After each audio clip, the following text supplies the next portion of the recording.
Hey there, Alexander. Welcome in over in Kick. Welcome, everybody. It is 30 November 2025. Where has the year gone? That's for sure. Setting up for the Censorship Sucks Roundtable Radio Show.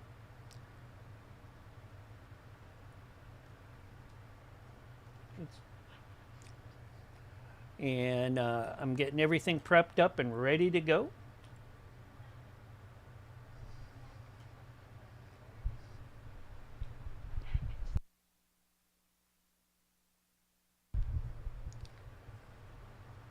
Hope everybody had a wonderful Turkey Day. Appreciate each and every one of you. Hope family was great while you were there. Uh, you know, things are going good right now. So far, so good.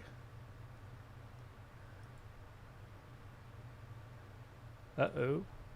Maybe not so good on BitChute.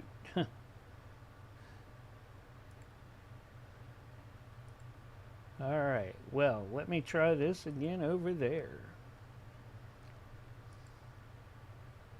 Do do do do do do do do do do do do do. Let me try getting a new stream key.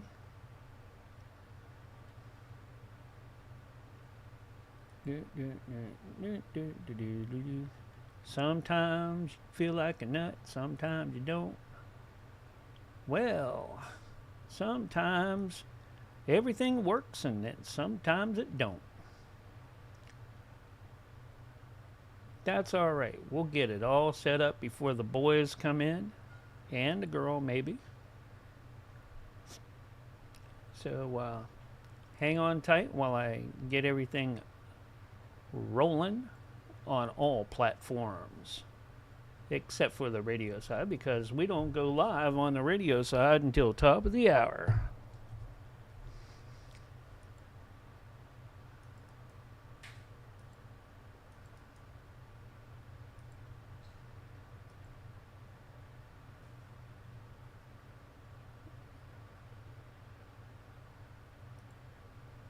Let me try getting this again. Do do do do do. Paste that in.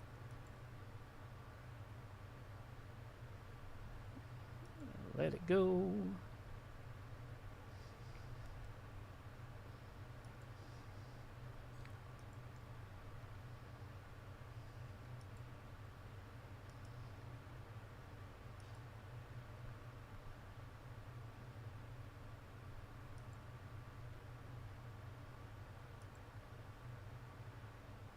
All right.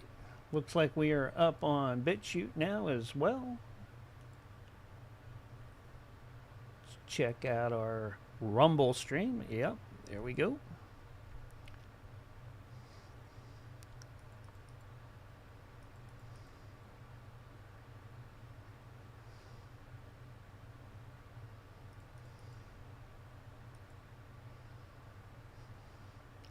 Looks good there.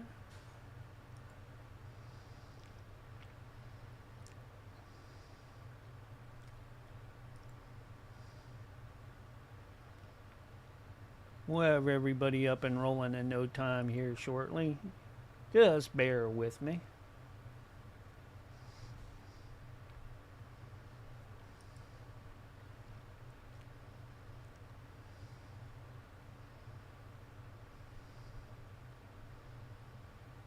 With bells and whistles on. That's what we're going for. All right. Let's see what I got over on the teams.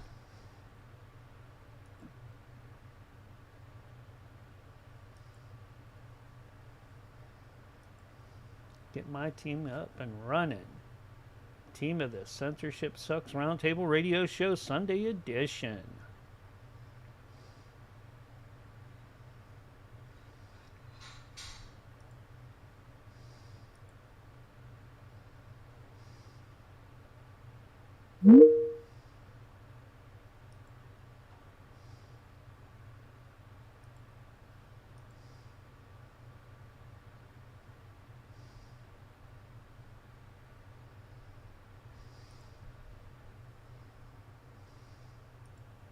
How are you?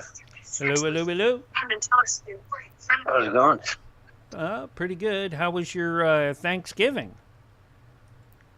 Good. Awesome. Hey, David Hogg. Yeah.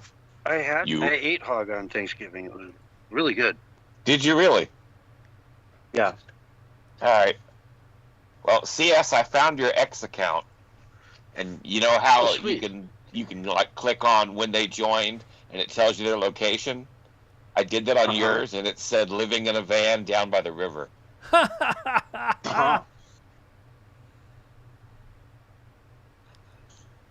So apparently, it's very accurate. Yeah. Let's see here. I wonder if homie's gonna need a link. Homie always needs a link. Yeah, that's what I'm thinking too. Yeah. So which homie are we talking about? Doc. Doc. Oh, okay. Mr. Yeah, Doctor 420. Yep, he can need a link. Yeah, usually makes it easier if I send it to him. Yeah, exactly. And did you get a reminder that the show's back on tonight? Did you? Well, I gave him a reminder that it wasn't on last week and told him it would. Okay, all right. So, yep, send me the link when you're ready to go.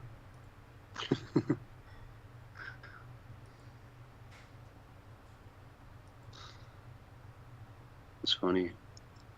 It's the same link, bro. Yeah, I like telling Willie, oh, yeah, where's the link? I'm like, come on, it's the same one. Every show. Yep. So Mark, what song were you looking for? I was looking for that one that had like the, the one that you did that did like the Next News Network? No. I thought you did something that sounded like Next News Network, but it was like Censorship Sucks. It's not ringing a bell. Hello. So, yeah, I've got tons of stuff. Hola, Doc.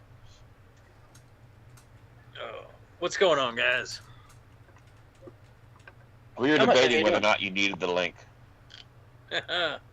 Well, I have it now. All right. Yes, you do. It's the same one every week. Just scroll up through our Minds chat and click any one of them.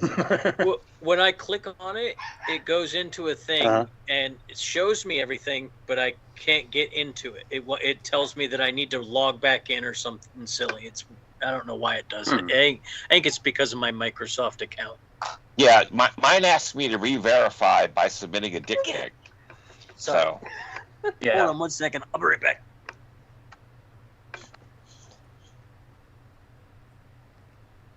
Dude, I'm working on an app that you can take any dick pic and it'll show you what the balls would look like. Oh, well, that's a good idea. Yeah, you're using AI for that, right? Oh yeah, of course. Okay. Is it the ball simulator, or what are you going to call it? Oh, my God. Yes. Well, yes, it's just, Victoria? Good night. Take your shower before you go to bed. Twig and berries. Twig and berries. That's a good name for it. I had to throw things at a dog. Sorry. Throwing things at a dog. That's terrible. We've all been there. It was. It's one of those dogs that occasionally needs things thrown at it because it doesn't listen. Ah, okay. He's all cuddly now. Mm-hmm. He's like, I'm sorry. I'll listen now. I'm sorry. No world. Oh man.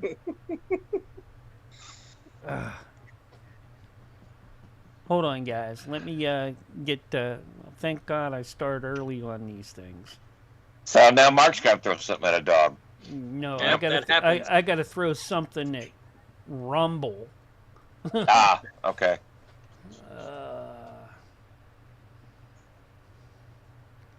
Hold on. Everybody have a good turkey day? I did. It was pretty good. I've been eating minus a few people that I was expecting. But, yeah. Yeah, ours was pretty small as well. Just me and the boy and his wife. My wife had to work, and none of the people he invited showed up. They all went to do family stuff. So it was good. Though. Okay. It was good. Good Cool. turkey. Good.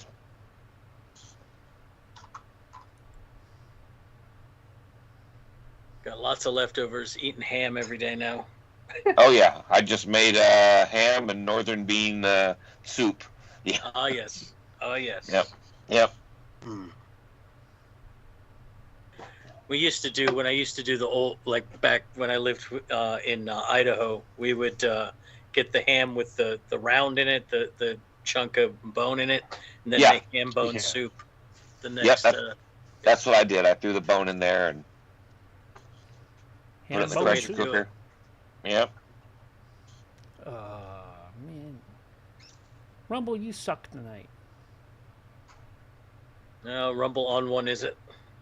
Yeah. Well, I gotta get out of that. And let's see here.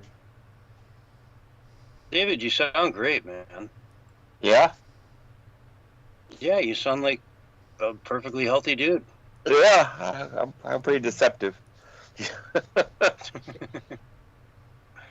Hey, you sound healthy as can be. Yeah, I'm ready for a nap. So am I. Yep. Yeah, I don't think that's exclusive to the sick people, especially this time of year. Yeah. Was it the Except for if I take a tryptophan nap and now, the it'll be turkey? called going to bed. Yeah. Well, I'm down here. You're lucky you're down CS. You still get a little bit of light after 5 p.m. It's like pitch black here almost by 5 p.m. It's terrible. It's pretty dark here too.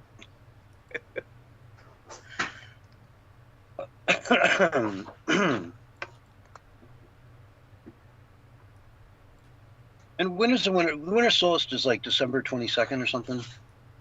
Is it the 22nd or the 21st? Or Don't get me to lying. It's like the last week of December. Yeah, okay. So I mean, they start getting longer soon enough. Yeah, we're actually getting to that point, which is a pretty mild winter we've had so far. The beginning of it, it's a lot of rain, but we haven't. Yeah. We just started getting cold here. We don't really get our cold until January though, up in Oregon, and it lasts for like 2 weeks.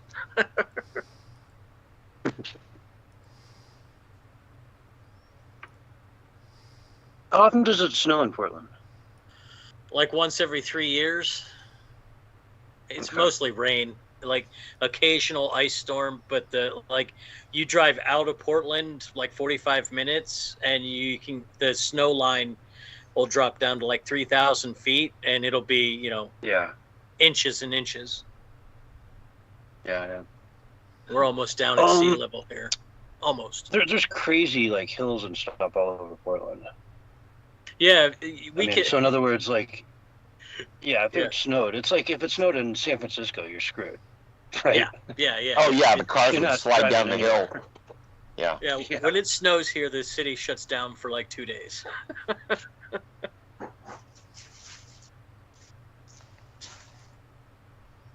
Yeah, you try to move your car on the wrong day in San Francisco, man, it's just going 90 miles an hour down the hill. Completely out of control. They got some crazy steep hills. When I first moved here to Portland, I was literally racing a snowstorm across the country. It was headed right for me. It was just hitting the West Coast as I came down into Portland. It started flurrying when I first got here. I waited for my cousin to come meet me, and by the time we got half hour down the road, it was a blizzard, and it was the worst snowstorm that they'd gotten here in quite a long time. And it took us like 4 hours to get a trip that normally takes like 45 minutes. It was because people couldn't drive in it. Cars were all over the road. Like, it was nothing to me driving a big old school bus. I was like, no chains, nothing. I was fine. But like at every stop, people were sliding through the stop signs. It was pretty funny. People just out here do not have any idea how to handle it. So it literally shuts everything down. They didn't even have snow plows until like 2022. Really? Yeah, and they bought used ones from Washington. And they use them to clean the poop off the streets, right? No, they would actually put them to use. No, they just sit there and wait for the one time a year it snows every 3 years. That's basically what they do. All right, Doc. Over in Rumble, I know you were over there. You're going to need to refresh. I had to delete that one and bring up a different one. All right? Okay. Yep. Just to give you a heads up.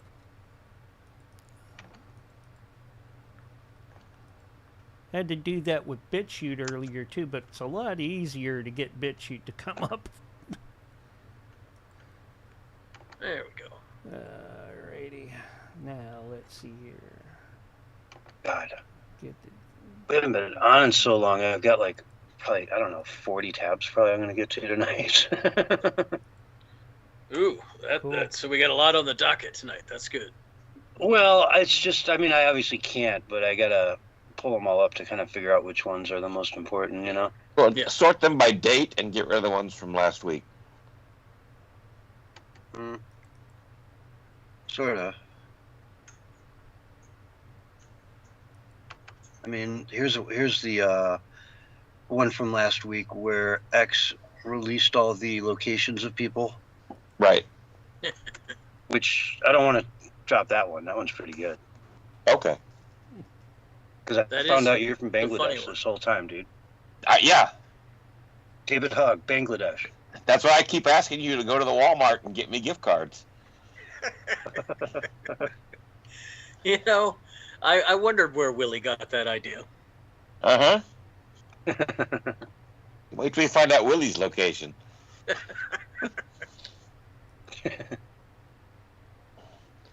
Probably be some sanitarium. Well, he's escaped how many times now? At least I once. know. Yeah. On the The time he show. took that big inflatable rubber duck, yeah. Yeah. Man, another one. Eric Swalwell's running for governor. Really? Yeah. How about mean, Oh, that? that's hilarious. I might do the whole first hour on that. Does that make Fang Fang first lady, or? It wouldn't Yeah, surprise me California. Yeah. if China pushes him up pretty high. But don't they have a guy that's a Republican that's going through the primary right now that's doing pretty well? California?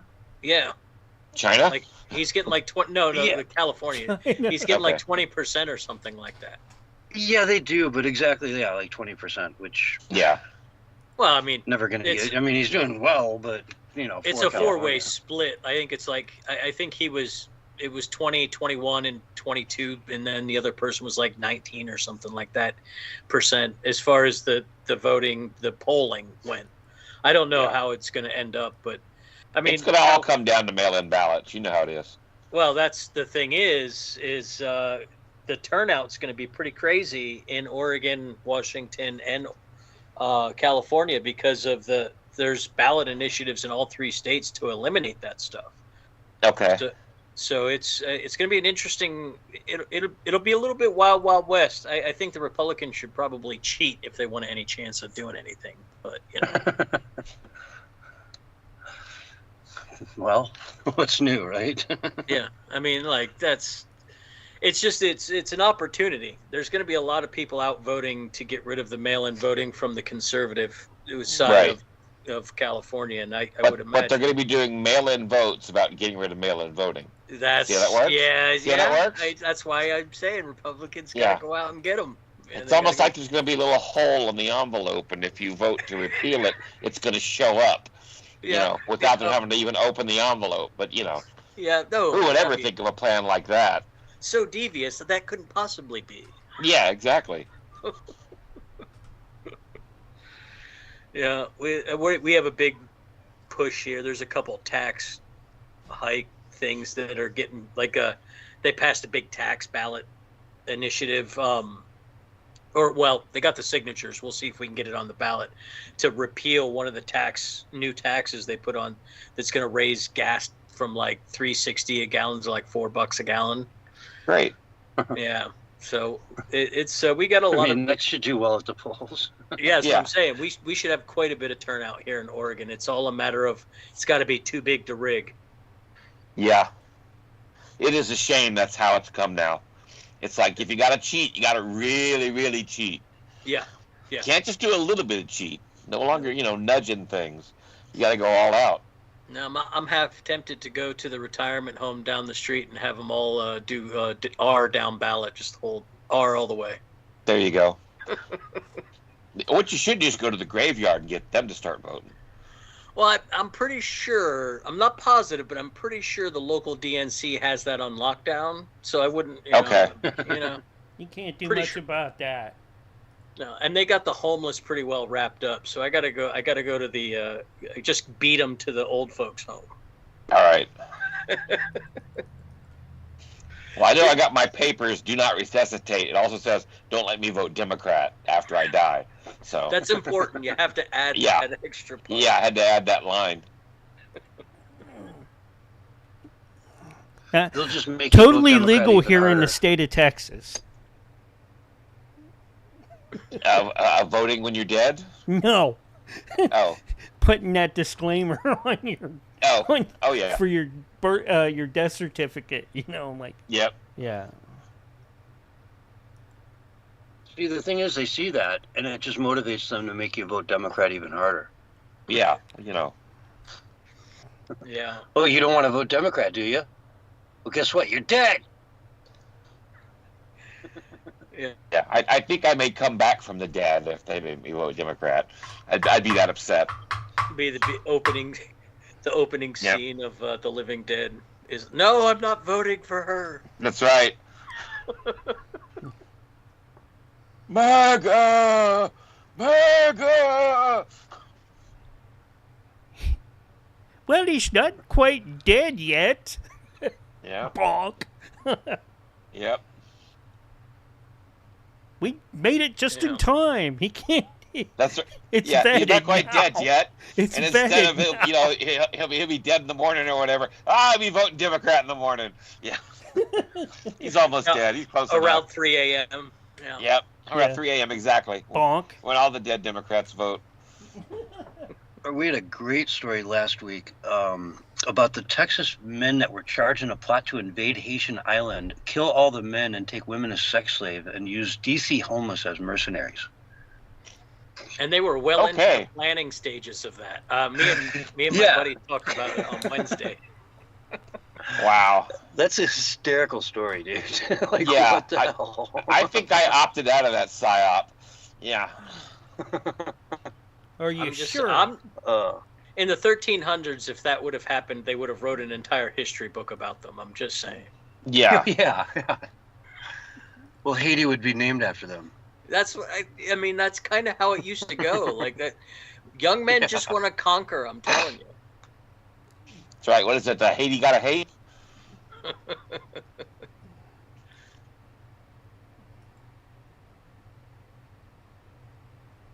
Oh boy. Tell me about it. I can just say it. I was a Haitian sex slave. You're right there at the checkout line on the National Enquirer. Wasn't that kind of what Haiti was, though? Like, especially after they killed all the French and took over? Like, it was pretty wild there for a while. Like, still is right now, actually. Oh, yeah. It's crazy right now, dude. So, I mean, like, I mean, it's kind of, I mean, could it have been any worse, is what I'm saying. There you go. He's out the door already. So we're going to have pop-ups now. Haitian sex slave in your area. 5 miles away. 5 miles away, exactly. Get him at Kmart at the Blue Light Special. Yep. That HaitianDate.com. Get yourself a Haitian sex slave. I'll see you tomorrow, okay? Mm-hmm. I mean, there's a market in Libya. I'm just saying. Like, it's not the best thing, but, I mean, it does happen. Right. It's historically existed before. It exists today. Yeah. What you're talking about, Libya? That's like today, like that. Oh, yeah. If you went there today, you would have, they would have had, slaves on sale. Yeah. Probably, it might be late at night there. It's 1 and 2 in the morning. I doubt there's much slave sales going on at this late hour. No, they like but the bright tomorrow morning, sun. bright and early. Yeah. All right, 8 I got to a.m. make a joke about Black Friday. Oh no! Oh, God. Yep, but I won't. Who invited David Hogg? I tell you, Mark did apparently. I did. Yep, I ask and see what I get. yep, that's what happens. At least I didn't do it on the air. Well, we kind of are, but not quite. But anyway. No. I can say fuck without any hesitation. Yeah. Just not allowed to sing. Yeah. Well, that's because of the dogs. That's not really. It's not really Yeah. a rule for. I mean, that's. Yeah. Well, I don't know. Some of the streaming people will, block you if they hear music. Yeah, that's true. That's true. Yeah, Facebook and YouTube and a few others. Yeah. Those few others. I heard YouTube was nuking doing a massa nuke with their new AI system, being all crazy and banning channels. Yeah, it's going nuts, man.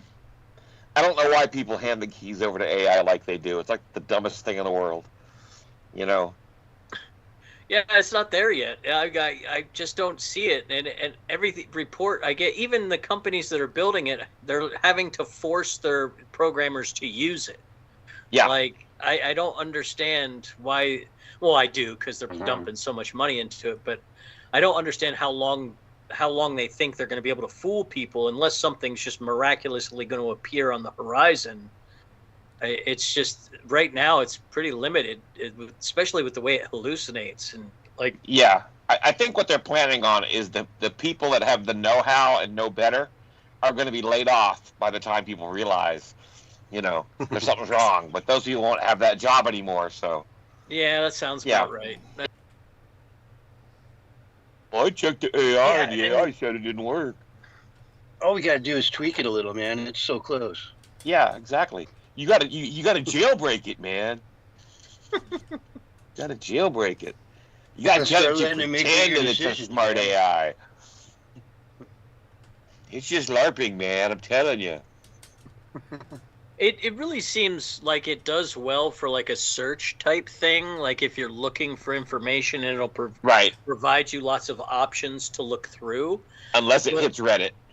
Yeah, that's a difference. Yeah, that's true.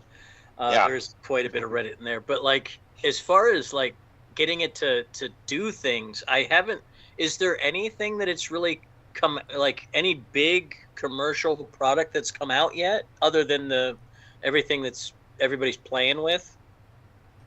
Like, is there a company that is using strictly AI to do something right now? The federal government. Well, yeah. Yeah. The federal government. Matter of fact, all of your conversations are monitored strictly by AI. Yeah. Well, I mean, yeah. I figure the federal government. And one of them is called God. Anyway. Didn't you know that? Yeah, and the other's called Gary. Yeah, Gary and God. Yeah. Oh, fun times. Fun times. But I just I haven't seen a commercial product yet that like doesn't have all the kinks and problems that the LLMs do. Right. But of course they're putting it in everything. Yeah. Yeah. I mean, there's a lot of companies implementing it, to like do mundane accounting and shit like that. Right. But man, you better have somebody there to fact check the thing afterwards. That's what I've heard a lot of. It makes long, grueling work into a shorter period as long as there's a human there to supervise it, so you can be more productive. But I haven't really heard of it being like able to be like, okay, AI, here's your job, go do it, and not have to check in on it at all. I haven't heard of that yet. Mm-hmm. Yeah, we're nowhere near there.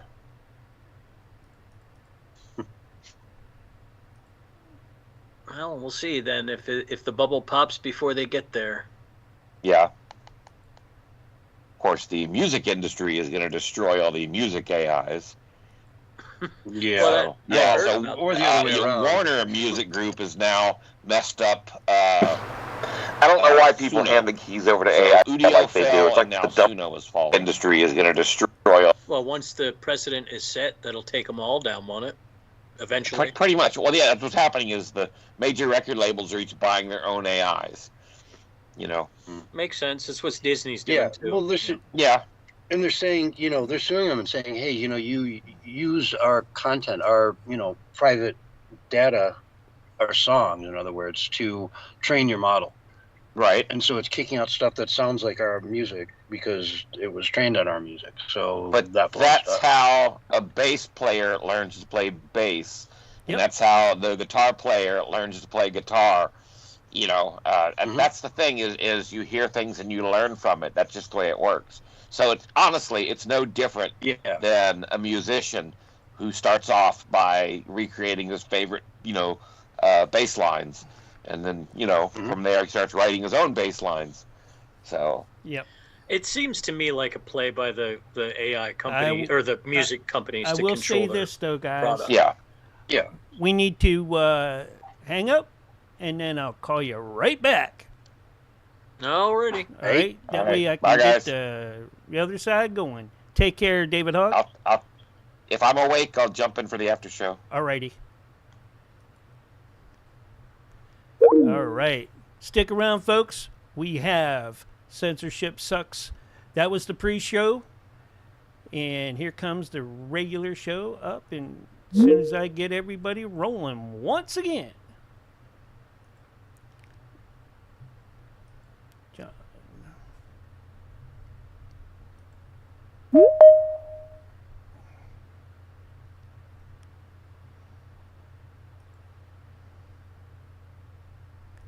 Hey, I can't get Doc back. I don't know what's going on. Howdy, howdy. Hey, tried to get Doc back. I don't know what's going on. So. I thought I just saw him in here. Yeah, I tried to get him, but got that. It bounces him out. It's not showing up right now.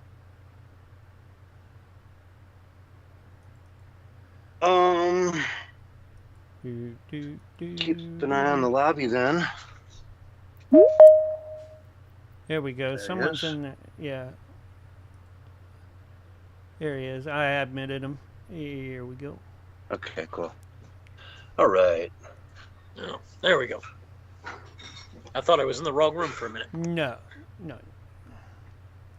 Not yet. It can happen later, though. It could still happen. It can still happen. We still have time for that.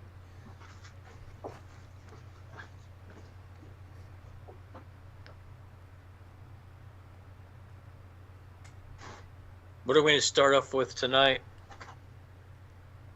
I think we'll start with the Seditious Six and the whole how that's evolved now into the narcotic boats. Yep.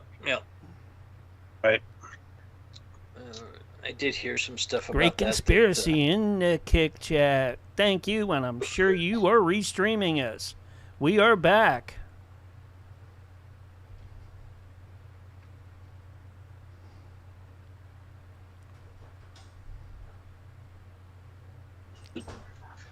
Not quite yet, but we are, Getting close. Yep, sure is.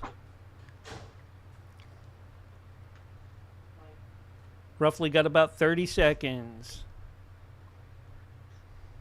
Alrighty.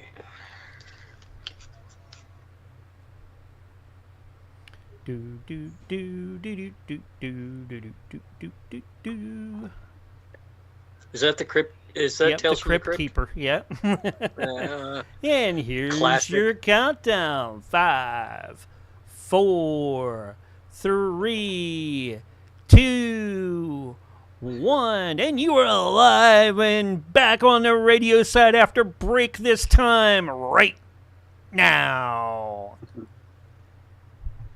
Hello, everyone, and welcome to the Censorship Sucks Roundtable Radio Show, Sunday night edition for November 30th, 2025. Yes, we are back from our break. Hope everyone out there had a wonderful Thanksgiving. With me tonight, I've got Doc. Doc, I hope you had a great Thanksgiving as well. Absolutely, I did. Lots of turkey and pecan pie. It was delicious. I missed out on the pecan pie. We did not have that. I wish we did, though. Good stuff. Yeah. My wife made a bunch of it to take to work to give away to people. So we had a bunch of it. It was nice. And I thought my dinner was perfect until you mentioned the pecan pie. It never even occurred to me that I didn't even see a slice of it this year. But hey, we still got Christmas coming up in another month or two, right? Oh, yeah. There's still time. There's still plenty of time for some pecan pie, for sure. And New Year's and all those days in between and all the other, times of year. Heck, pecan pie is good any day of the year. Summer, winter, it's just good stuff. It's true. It's true. All right, so let's dive into some news. We haven't been around in a week, and you were off the week before that, our last show, so it feels like I haven't had a chance to chat with you in a good while.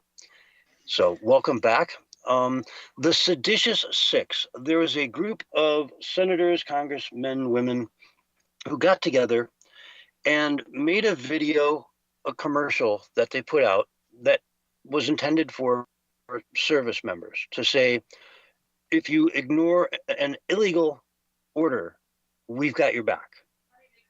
If it's an illegal order, you don't have to follow it. You shouldn't follow it. And we've got your back if you choose to do so. And of course, Trump was furious. It caused a big stink, so to speak. And he immediately jumped over the deep end and said, this is seditious and that is punishable by death. And of course, everyone then freaked out again. And the levels went up and up and up. And it's just been kind of spiraling out of control. Mark Kelly is one of the people that was part of this video. He's been recalled back into the Army, or whichever branch of service he was in. I'm not sure if it was Army exactly, but I thought it was Navy, but it could be Army. Yeah. Navy is what kind of pops into my head. That's why I corrected myself, as I was thinking maybe Navy. But either way, he's been recalled into active duty. And he's going to be, questioned. What did you mean by this? Because, you're throwing a wedge in between every single troop out there. Suddenly they have to think, hey, is this order legal?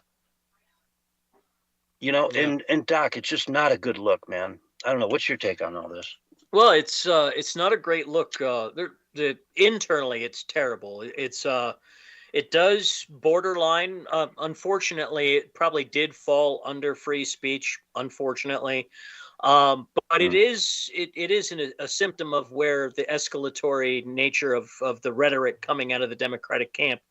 It's similar into what they've been doing, but it does present a very negative image to the rest of the world, as if somehow there's an internal strife going on much greater because the outside world gets mostly a crafted narrative of what's going on, just like we get a crafted narrative from there. And so I think they're really not talking to the military. I actually feel like they might be just talking to like the outside world to garner some kind of favor, because I don't know if you saw the reports. There were some reports that this kind of trap was laid out for them ahead of time. There was some news written by the Wall Street Journal about the boats being illegal, and then they did the video, and it's kind of been. It seems like they were doing almost a theater trick where they were putting on a show for other people, not so much internally. At least that's how I got it. Yeah, no, when you talk about the boats, you're talking about the drug boats that are coming out of Venezuela that are getting basically blown to smithereens. They're saying those could potentially be illegal orders. That seems to be the direction they're going, yeah. Yeah, and, again, the response from the administration has been, hey, we've run this by every lawyer we've got, and no one has a problem with it. And so on instructions of our attorney, we feel that this is completely, legal, and so we're moving forward with it. And the American people, I think this is a not really hotly contested issue. These boats, Yeah, we don't like it, but you know what? Don't run fentanyl up into the country out of Venezuela. Don't send drugs that are meant for our youth to do recreationally out of a country that is so corrupt. Venezuela, dirty. There's no way of knowing what's in those drugs at all. But do you really Right? think this is about the drugs? Because I don't. Like I've Well, never thought it was about the drugs. I've never thought for a second it was about the drugs. Because if they were really okay, serious about stopping the fentanyl, they'd be going after Mexico and bombing Chinese shipping boats. okay, sure, I'll give you that. It's Trump came out expressly said, "Hey, we're going to go after the war on fentanyl. We're going to crack down on it." Which they And this have. is I mean, the DEA and the yeah. ATF, FBI have been doing great work in that area, especially up in my neck of the Mhm. woods. There's been major busts. So I'm not disregarding that Well, what do you fact. think it is then? I think it's What do you think the real motive is there? I think it's China. I think it's breaking China's attempt at hemispheric dominance in the southern hemisphere. They're trying to. That's where the BRICS nations are all focusing on the southern hemisphere. It just really seems like that's the goal. Is to break China's foothold in South America. We got them out of Panama finally by the companies taking over the two port sections, and then Venezuela has been a major partner with Cuba, who's of course partnered with China. So I see that as more of a tactic assuring the Caribbean dominance is more what I see. But I mean, I could be wrong. That's just how I read it. Yeah, now Trump came out the other night in his message to the military on Thanksgiving and said, we will be on the ground we're going to be going after these guys on the ground as well.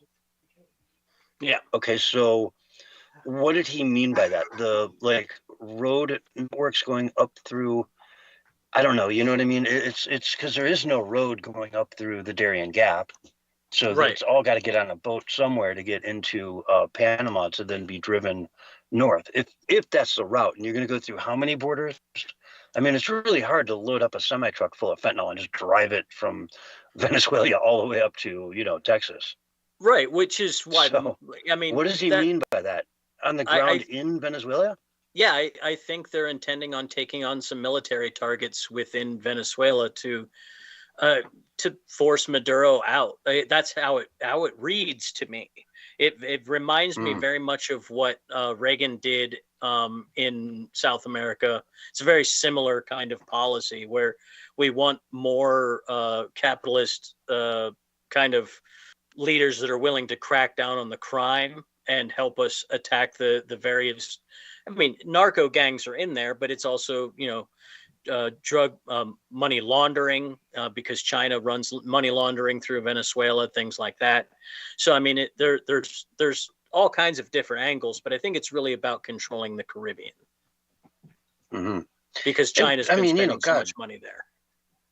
And the Venezuelan people, I mean, they've been screwed. There's people our age there, that remember what it was like when, they were teenagers. Well, and it was one of the highest per capita, countries for income in the world back then. It had oil money coming out its ears, and I mean, everybody was living very well. It was an economic powerhouse. Socialism. Yeah, exactly. It was the socialism crushed that country. It's the same thing that happened to Argentina. Yeah, so I mean, the people again in their say 50s over there remember it perfectly. Hey, I was a kid. I remember when everyone had cars and we all, everything worked. Yeah. The stores were nice, so you didn't get robbed on every corner. Yeah. It's not a distant thing like it is in some areas. There's a lot of people there that remember that vividly. I remember talking with a buddy of mine, the Black Knight. He's an author of a series of these really, really good books, and he lives in Romania. And he was saying how he talks to his grandparents, and they remember what it was like to live under communism and how much better exponentially it is today. And so there's a real sense of that sort of pride that they're free people. But these people are sort of living in the opposite realm where they remember how good it used to be, but you can't really stand up and say much about it. You can't be proud. You can't be revolutionary. They kill you. Yeah. How Or many people do they know are Yeah. just gone one day, you know? Exactly. Or you have to flee, one of the two. And that's the big problem in South America is Venezuelan migrants fleeing to like Peru, Colombia, Argentina, places like that. They're dealing with a very similar influx of immigrants fleeing socialism like we have here in America from South America. But I wonder if I feel like Maduro could go into exile and we wouldn't have to invade. Like, I feel like we could just buy him off. He's just a dictator. I don't understand why we don't go that route. But I mean, I'm not in the room, so I have no idea what's going on. But it does read to me like it's more about China than it is about the drugs. Yeah, like here's a top floor penthouse condo in Abu Dhabi and $100,000 a month for the rest of your life. Yeah. Are we cool? Are you gonna get in the van? Cool. Yeah, that kind of thing. That's what I'm talking. I mean, it's not unheard of. We've done it before. I wouldn't see why we couldn't negotiate something like that with him. Yeah, exactly. We've done it before, and you got to wonder how many of those deals go down around the world on a regular basis. It's true. We used to do it in Africa quite a bit. Yeah. Oh boy. Anyway, Mal, with respect to the seditious six, there was an unsubstantiated article that came out of, I don't know, some left-wing rag that said when they blew up one of the boats, two of the people survived and they were spotted sort of hanging onto the side of it out in the middle of the ocean. Mm-hmm. And so then they sent the drone back to drop another bomb on those two people to eliminate them. And that was, quote unquote, the illegal order. That was, those were prisoners of war at that point. You can't just go back and kill them. But they said, hey, no, Pete Hegseth told us to go do this. So we, that's what we did. No survivors. The White House, Department of War, all that, they're denying it adamantly, saying that never happened. There was never two survivors and we had to go back. It just did not happen.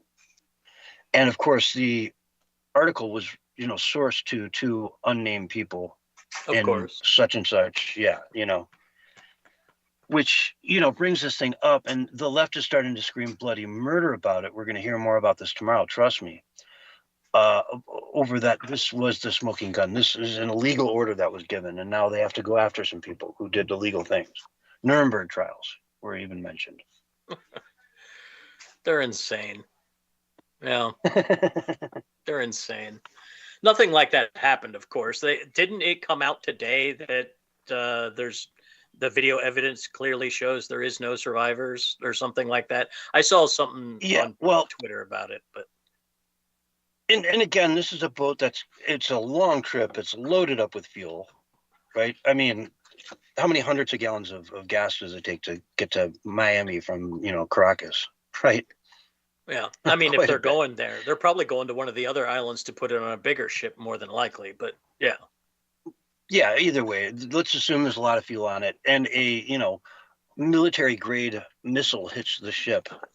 Doing 60 miles. No, surviving that I don't think is very likely, is what I'm getting at. No. Well, and it's not like they're using tiny little missiles. They're using anti-armor missiles. Like they're using stuff they would use on an armory carrier. Like, they're blowing them up. Unlike a battleship. Yeah. Yeah. It's sea warfare, Yeah. They don't punch soft at all. No. So, so that is, I kind of think we can sort of dismiss that. But the regular subjects are all out there screaming bloody murder and, yada, yada. We got him. Doc, they got him. We got him. We got him, Doc. For the 50th time. Yeah. For the 50th time. Exactly. But I don't know. That's an interesting story there with the seditious six and what will happen to Mark Kelly. Congressman from Arizona. You remember his wife was shot a long time back when Palin and McCain were running for the White House. Yeah.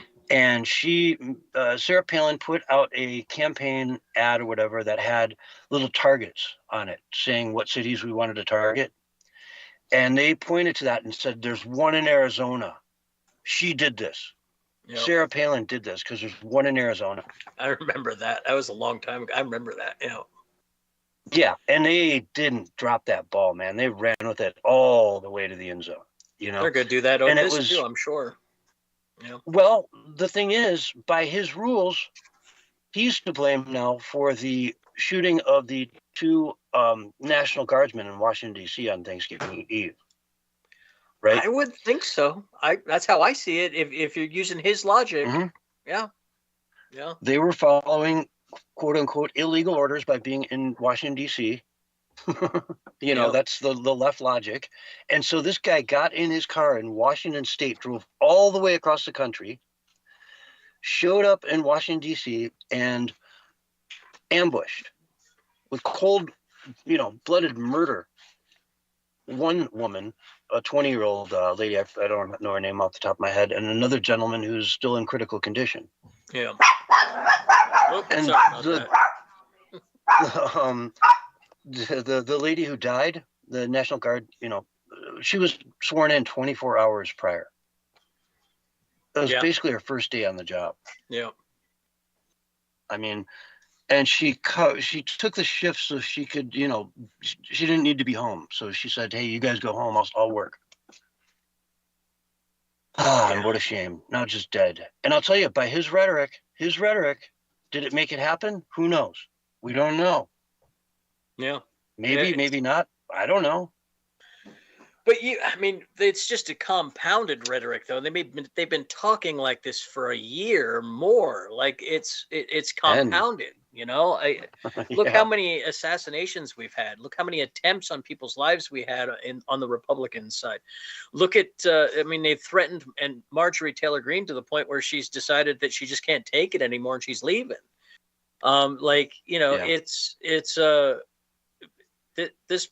I hope that the guy gets punished severely by the military because they have a little bit higher code of conduct than your average civilian. So I'm hoping that he gets some pretty severe punishment, maybe his pension taken away, something that shows, hey, we got to back off of this. I doubt they will, but somebody's got to have some consequences at some point, or they're just going to keep ratcheting it up. Yeah. And right now it's just ratchet. They can't take it up enough. It's kind of scary because heck, Charlie Kirk is dead.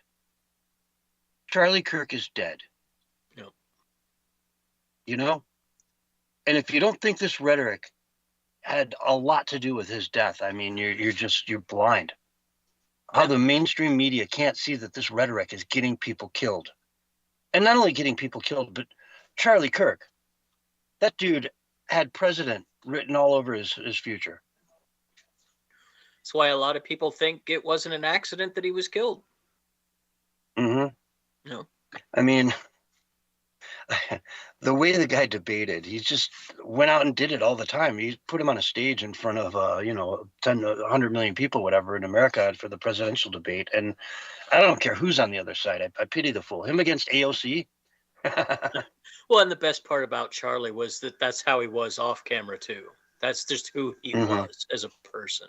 From every account that I've heard from any person that had any long-term dealings with him, he was that person. He was that faithful individual. He lived the life that he tried to show to others. And that is that kind of genuine realness is very much hated by this system and by a lot of the people who are brainwashed into believing their nonsense. Mm-hmm. Absolutely. He lived the book. He lived that life. He was always centered, and it really shows because he got put into all kinds of situations. He's always centered, always kept his cool, always was respectful and polite and, had the debate. Everything they claim the left wanted. He comes out and does it and they hate him for it because he was good and he sat by his convictions, Well, he agreed to disagree a lot, Yeah. Well, liars hate people that speak the truth the most. That's why they hate people like Charlie, because he speaks from his heart and he speaks his truth. And when you speak that kind of truth, people who live based on lies, they get angry. And that's what I get a lot from the Democrats. The people that are still in the bubble is that they're angry that someone's trying to break them free of the illusion. They're very angry, and Charlie was one of those people that could break the illusion in people, and it made him very dangerous to the left because he could get through to just about everyone. Yeah, there was a phenomenal is article that they're today angry in, that someone's Zero trying Hedge, to break from them a guy free who's of the pushing illusion. his book, but he's sort of given an introduction to what his book is about, and it sounds incredible. He's talking about a guy in Nebraska, and his neighbor keeps telling him every day, yeah, you know, the Rocky Mountains aren't there anymore. You know what I mean? They're gone. And he doesn't, believe him at first, whatever, but, they lived next door to each other for 20 years. And after 15 years, he starts believing them. And, after 20 years, he's sold hook, line, and sinker. The Rocky Mountains aren't there. Yep. And one day he sort of drives a little bit west, a little further than he normally would ever go. And he sees the Rocky Mountains. And so he just goes, nah. And turns around and goes back home. And that was an illusion. It was the clouds. It was something. It wasn't the Rocky Mountains. And when you try to convince him that, no, they're there, he'll get angry with you because he's invested in this. And it's his reality that they're just not there, even though he saw them with his own eyes recently. Yep. And how just the most powerful weapon out there is slow, steady drip of propaganda on a day-to-day basis that, pushes you in one direction to believe something is so true that men can become women and have babies, or that they can breastfeed if they just take the right pill. Yeah. Things like this that make no sense are suddenly believed by many people to be true. I don't know. You follow me? No, I think you're 100% right. And I that's why guys like Charlie Kirk are so dangerous to the system that these liars have crafted for people, is that he was able to bring down the veil of that cover over their eyes and just speak to them speak the truth to them and get through to them because he was honest and forthright and actually compassionate. And that is having that taken from us as a society in America, especially at such a young age, is pretty devastating to people. I don't think people are really fully able to assess the psychological scar that losing someone like Charlie Kirk, especially at his age when he was just coming into his prime as a leader, that I don't think people will be able to recognize how deep a scar it is for quite some time. And these seditious six they're just the evil that brings about that kind of hatred is they deserve to be punished. I wish they would be. I don't know that anything's going to happen, but they should be punished. Well, yeah, they should be publicly shamed. Say, I go out and say, look, man, what you guys are doing is not cool. It just isn't cool. You can't be doing this stuff. And it's, but, who's to say that? Trump? No, he's going to call them retards, Right. We need somebody Sadly. that they respect. And that's few and far between, right? Yeah. I wish the media would step up one of these days, CNN keeps threatening to not be a complete left-wing crazy organization, but they just seem to always go back to their ways, don't they? Yeah. That's there's big interests that keep them locked in that pattern. You got the military interests and the pharmacological interests, and they try to keep things locked in a particular narrative. They don't like it going outside this other narrative that the internet has allowed. Yeah. But anyway, let's dive into some other stories, unless you have anything to add to that whole road we just went down. Yeah, no, I'm good. Okay. Chicago got like 8 to, I think, like, and counting now, maybe 10 at this point, inches of snow over the last day or so. And it is raising havoc on travel. I mean, it's Sunday night. You know how many people book their flights to go back home tonight?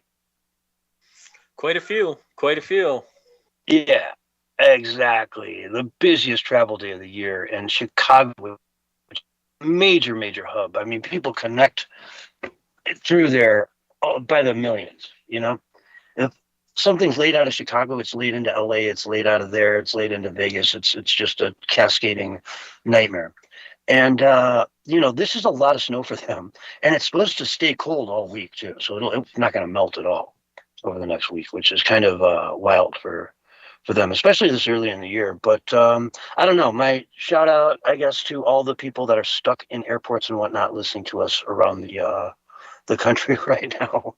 It's it's one of those nightmare travel days, man. It really is. Yeah, that's it's been a while since we've had a this early of a winter across the Midwest. But I was watching football yesterday, and like 4 or 5 games had major snowstorms. So it was definitely a early winter for the Midwest for sure. Gonna have a white Christmas out there. Yeah, a lot of those storms too just march, right? They go through Chicago, then the next day they're in Detroit, and the next day they're in Cleveland, and it's just so on and so forth, Yep. all the way across the country. So yeah, wishing everybody stays warm out there and your bellies are full and you're all doing good and happy, and yeah, it's it is warm what and it safe. is. So yep, stay warm and safe. Okay, so let's dive into Tim Walz while we're here. He's Donald Trump called him retarded the other day. Tim Walz said, I feel sorry for you. Show us your CAT scan. I think you're insane. But it turns out that the Minnesota Department of Human Service employees, which is not necessarily a government account, it's a sort of a unionish sort of collaboration of the Minnesota Department of Health Human Service employees, posted to X. Tim Walz is 100% responsible for massive fraud in Minnesota. We let Tim Walz know of fraud early on, hoping for a partnership in stopping fraud, but no, we got the opposite response. Tim Walz systematically retaliated against whistleblowers using monitoring, threats, repression, and did his best to discredit fraud reports. Instead of partnership, we got the full weight of retaliation by Tim Walz, certain DFL members, and an indifferent mainstream media. It's scary, isolating, and left us wondering who we can turn to. I continue. In addition to retaliating against whistleblower, Tim Walz disempowered the Office of Legislative Auditor, allowing agencies to disregard their audit findings and guidance. Media and politicians support Tim Walz or the DFL agenda attack whistleblowers who are trying to raise red flags on fraudulent activities. This is a cascade of systematic failure up to Tim Walz. Agency leaders appointed Tim willfully disregarding rules and laws to keep fraud reports quiet, even to the extent of threats of families of whistleblowers. The same leaders are not qualified for their jobs. Instead, they're getting leadership jobs via Tim Walz's friendship to state government were left floundering. DFL lawmakers refused to acknowledge fraud and deflected any serious conversation to stop fraud. Biased mainstream media such as WCCO, NPR showed absolutely no interest in covering fraud happening in our own state program, especially in behavioral health and disability services, were built without any guardrails against fraud, all in an attempt to extract more funding from legislators and federal governments. To date, no single, and I'm skipping through here a little bit, no single leader has been held responsible for their roles in fraud. Fundamentally, Tim Walz is dishonest, lacks ethics, integrity, and has poor leadership abilities and has never taken any accountability for his role in said fraud. Fact is, Minnesota never had a surplus. We have been given federal ARPA funds that were conflated as surplus money. Otherwise, we'd be in a deficit.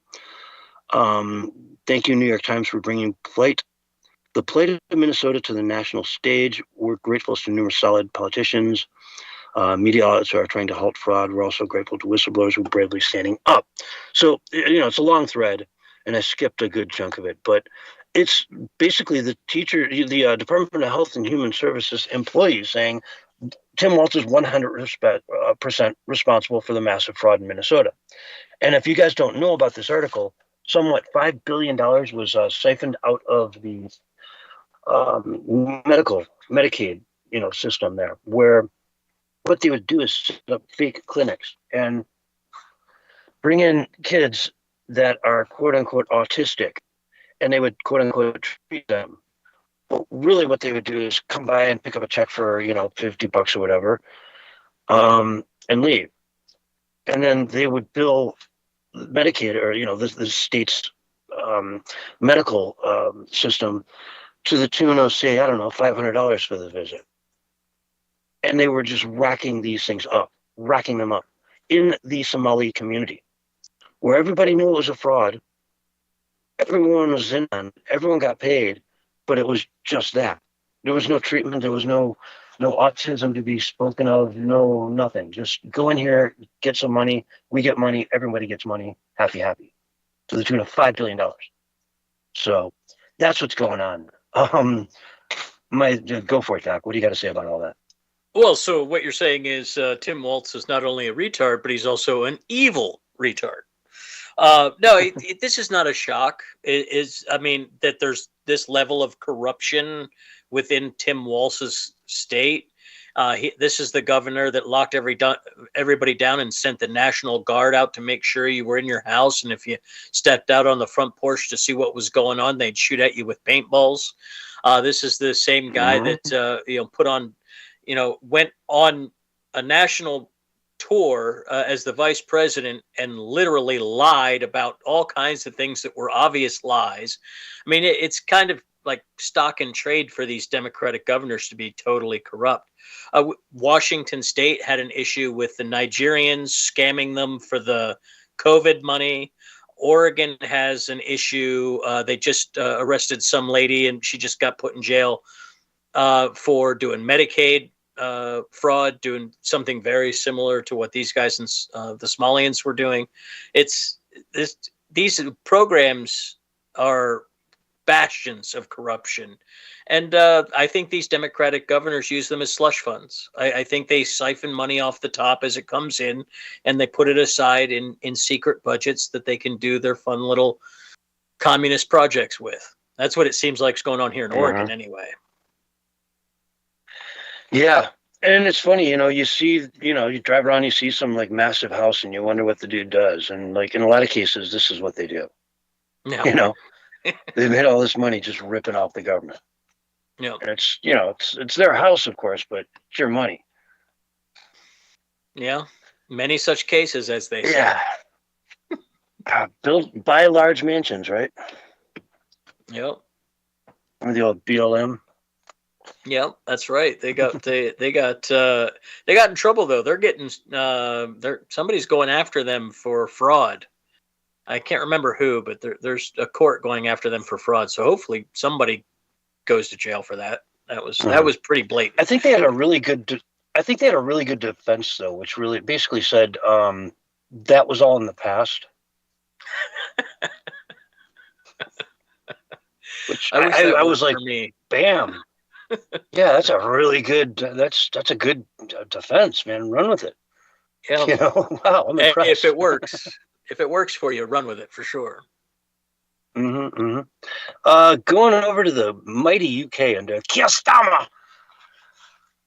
A businessman over there was arrested for posting to his Facebook when a picture of him when he was in Florida.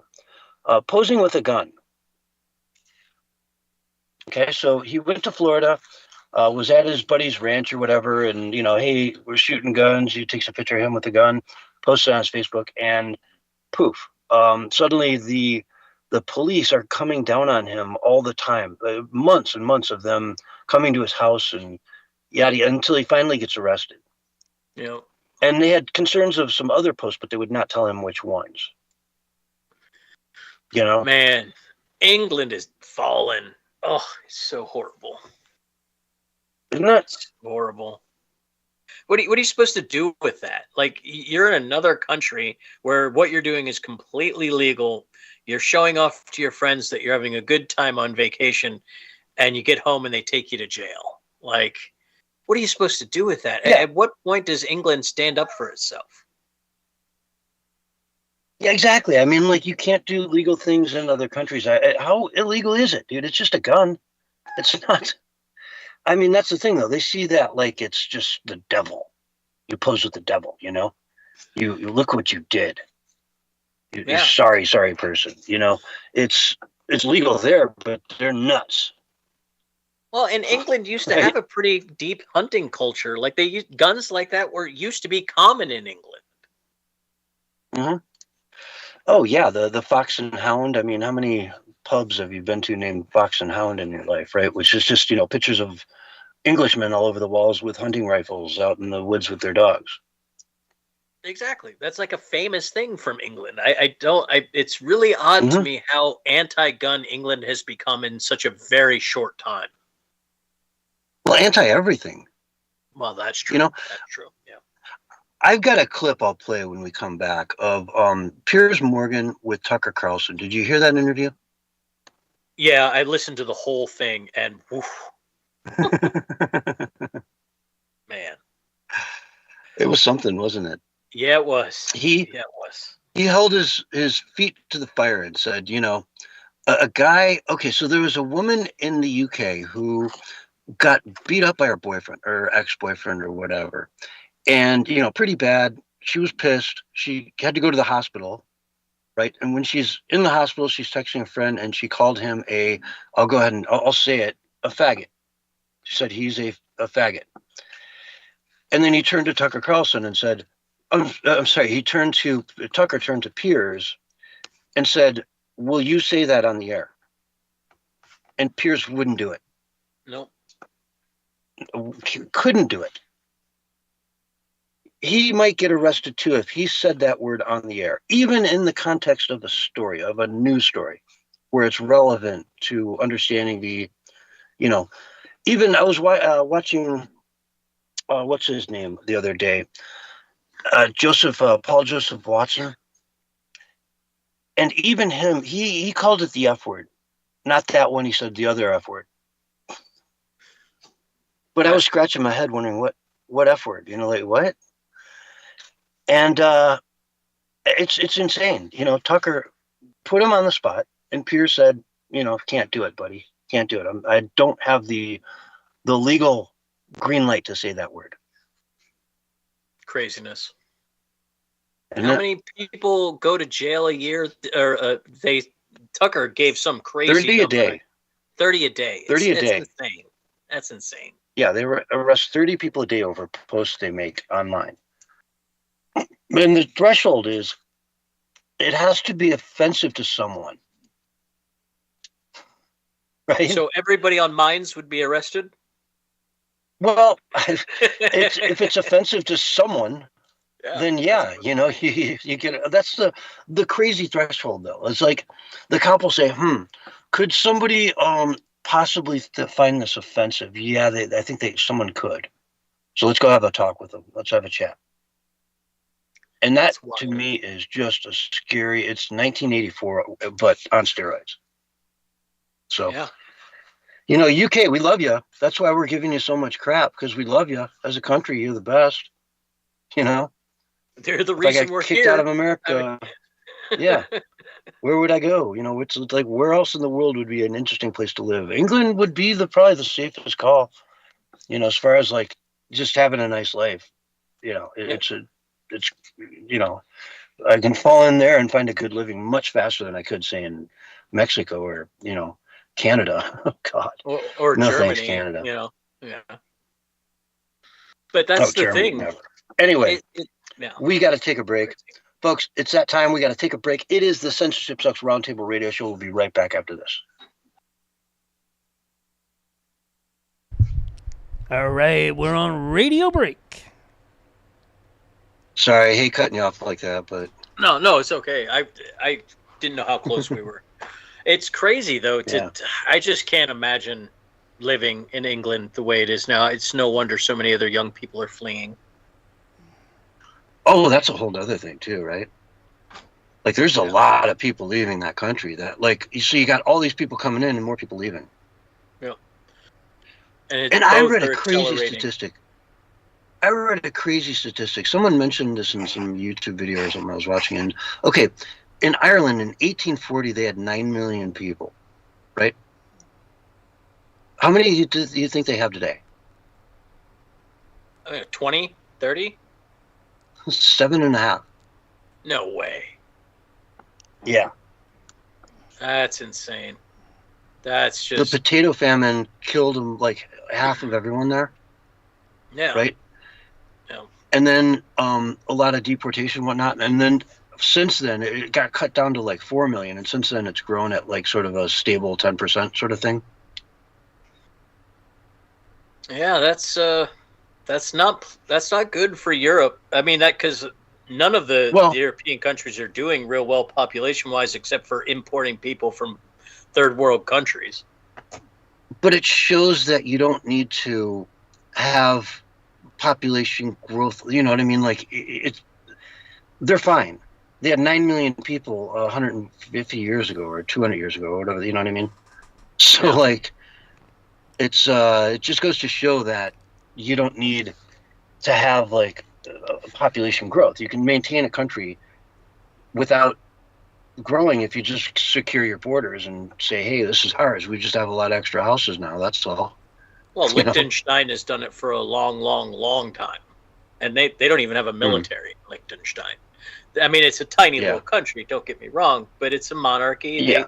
They do their thing and they stay pretty much out of everything else. Like, you can do that. You don't have, like, I understand England gave up the empire, but you don't have to collapse like in on yourself. You can maintain yourself, Yeah, exactly. That's the point, right? Like, okay, so, England is 10% smaller in population in a decade or 20 years from now. Who cares? So what? Apartments will be cheaper. You know what I mean? Yeah. But at least you still have your country. And then you give, that gives you the fertile ground for your native-born population to do something. It takes the weight off of the system. You remigrate all the illegals and all their version of the H-1B. You remove all those people. It takes all the pressure off their systems, and their economic system doesn't have to tax businesses so heavy, so businesses don't want to leave. It's a kind of a positive reinforcing loop, but the European continent is so insanely communist at this point. The influence on England is just terrible. God, did you see the videos out of Germany with the it was some city that tried to do a AFD youth conference? No, I didn't. And 25,000 people, Antifa, showed up. And just, their motto was like, burn the town down, and they put up roadblocks everywhere. They threw rocks and I mean, it was a nightmare. Pulling people out of their cars and beating them up, and just like a complete travesty. Yeah. All because AFD wanted to have a convention. You know what I mean? Another political party, the most popular one in the country, wanted to have a youth rally. Yeah. 30 Antifa seconds, guys. In Germany's no joke. They're pretty evil. Yeah. They're pretty violent. They're government funded too. I mean, it's frightening. Yeah. Aren't they the ones that do the hammer attacks on people? Pretty sure that's them. Yeah, they do all kinds of nasty stuff. But they're a terrorist organization, though. That's one thing we got going. What would you expect? And exactly. Here's your countdown. 5, 4, 3, Wait, 2, 1, and you're live right now. What? Hello, everyone, and welcome back to the Censorship Sucks Roundtable Radio Show, Sunday night edition for November 30th, 2025. With me tonight, we got Doc. What's up, Doc? Not too much, especially not the crypto markets. Yikes. Yeah, really. Where's Bitcoin nowadays? We're down around 87 tonight. Had a nice little flash crash. Japan decided to raise rate or lower rates or do something that messed with the markets. Everybody's all jumpy tonight. Yeah, probably raising rates down, man. I think it was the 2-year rates went Rates up down at to zero forever. Yeah, and it didn't. Yeah. The markets didn't like it. Silver took off though. Yeah, well, that's good. Silver's been solid. I mean, what's like 45, $50 now? 57, broke an all-time high. 57. Yeah. Wow, I didn't realize that. Holy cow, that's amazing. Guys, I remember when it was 5. Heck, I think if you go back to like the 1940s when they put in the minimum wage, it was like 3/4 that would be solid silver. Yeah, something like that. And something like that in today's money would be like a $40 an hour wage, minimum wage. Basically, yeah. Yeah, but back then you left work with a pocket full of silver. You know what I mean? If you paid you in real quarters, money. boom, you throw those quarters. Yeah, real money. Yeah. Absolutely. Which is what we need instead of this garbage we got going on now. But anyway, let's go over to the post-millennial. You and I talked about this show, this before the show started. 2 men from North Texas were indicted for plotting to invade an island belonging to Haiti. They wanted to murder all the men on the island and then force the women and children to be their sex slaves, according to the Department of Justice. How often do you think about the fall of Rome? At least once a week, minimum. Yeah, right, minimum. Every afternoon I set aside about an hour to just think about the fall of Rome. Right? Yeah. But these guys, yeah, if they tried this in the 1600s, they would have been, this wouldn't even be a crime. No, they probably would have got funding from the crown. And eventually Haiti itself would be named after one of them. It'd be Weisenberg Island. Yeah, exactly. Yeah. It's pretty crazy though. They got pretty deep into the planning on this. Like they were recruiting and training mercenary homeless people.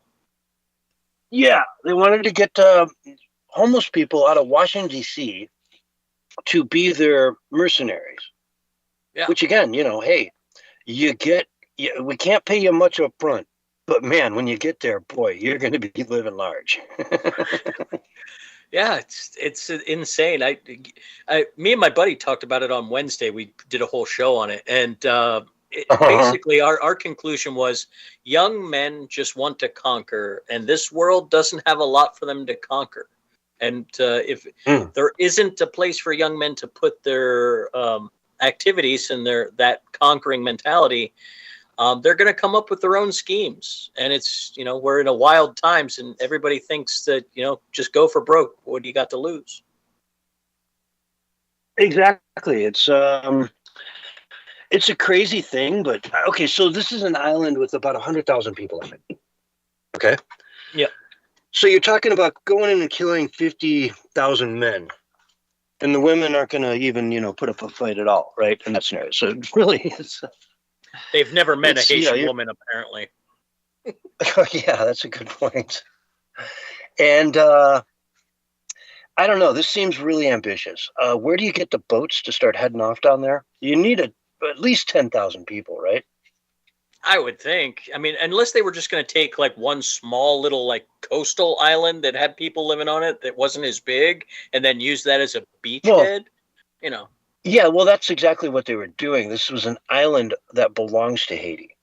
Yeah. And as I mentioned, it had about 100,000 people living on it. Well, yeah, but I mean, like another little island where you got to like establish a beachhead, and then you can like gather up. Before the little island. So the smaller island. Yeah. A series of like an atoll or something. Yeah. I think they call them keys down there, but yeah. Something like that. Oh, what a crazy thing. Yeah, they were going to get a sailboat, this thing said, which, okay, I mean, a 50-foot sailboat's going to bring over, I mean, you're talking like 10 at a time. You just have to like almost bring them to the island and be like the cool guys and start a bar or something and just keep, getting to know everybody, win over more mercenaries on the island maybe, and then go for it. But I don't know. To me, this is just a crazy article. How do you even begin to start to think about doing something of this magnitude? And like you say, man, big plans. Yeah, I think there's probably drugs involved, I would imagine. That Oh, there was there you go. there was yeah, that's usually where these delusions of grandeur get their extra spice from. But I don't know. I mean, I just think there is a lot of angst in young men, and they could just, they could have just been like, you know what, we got nothing else going on in our lives. Let's go for broke here. Let's write some history. I don't know. Yeah, I don't know either, but it's an interesting story nonetheless. I had to bring it up. When I saw that in my feed, I was like, all right, we've got to talk about this because, it's crazy. How do you even like start dreaming that big at 20 years old? Let's go take over Haiti. Anyway, let's talk about the new website page on the whitehouse.gov, which is basically it's a media bias heads up. It's a bias tracker directly on the White House website. And it just goes through, hey, when people put up absolutely fake things that are just incorrect and we can prove it and here's facts and it's just a lie, they post it there. And this is classic Trump, It's just it's great to see. I love to see them push back like this, to use the government, the whitehouse.gov website to say, hey, this is a lie. Look into it. Here's the facts. For all you people in the media that might be quote unquote retarded, which is Trump's new favorite word, I guess. Here's where you find the facts. But again, a lot of these people aren't the brightest, peanut in the turd, let's say. Yeah, I don't think a lot of them are working on logic and reasoning. I think most of them are working on emotion, which is why they're so hard to wake up. They're the group that are the hardest to wake up because they're emotionally invested in hating Trump and hating the truth. But they got to battle against. We talked about this the last time I was on the show. There was bad narrative coming out of the White House, and they needed to confront that narrative and have a truth narrative that was more accurate to what was going on. And this is a good way to do it, providing, evidence and resources for people to use. I don't know if it's going to be too little too late, but it certainly is a step in the right direction with the messaging problems they've been having. Exactly. And they're normally pretty good with their messaging, I gotta say. This White House has been, as good as any I've ever seen as far as just pushing back against the narrative. But again, Trump does it in just such an abrasive way. He doesn't need to step out and call somebody a retard or call somebody, low IQ or whatever. It's kind of funny, but it also is kind of old and kind of like, yeah, whatever. And it makes you realize why these people have such bad Trump derangement syndrome, which, there was a doctor, a medical psychiatrist who came on Fox News recently and said 75% of his clients have Trump derangement syndrome. It's a real thing. And it's that, again, we talked about it before, the Rocky Martins aren't there. Yep. I know for a fact they're not there. And if you tell me they're there, I'm going to get pissed because they're not. I'm sick of hearing this. We got about 45 seconds left. What do you say? I think you're dead on. I think sometimes he's a little too abrasive for the hard, confused people. And, you got to give them something that people can point to that doesn't involve Trump at all. That this is a government website and these people trust government. So, maybe that'll help a little. Yeah. And I hope it does, of course. You got to trust the whitehouse.gov website. It's nothing but facts. But anyway, folks, we've got to go to break. This is the Censorship Sucks Roundtable Radio Show coming at you. Here's the end of hour one. We'll be right back with hour two right after these messages.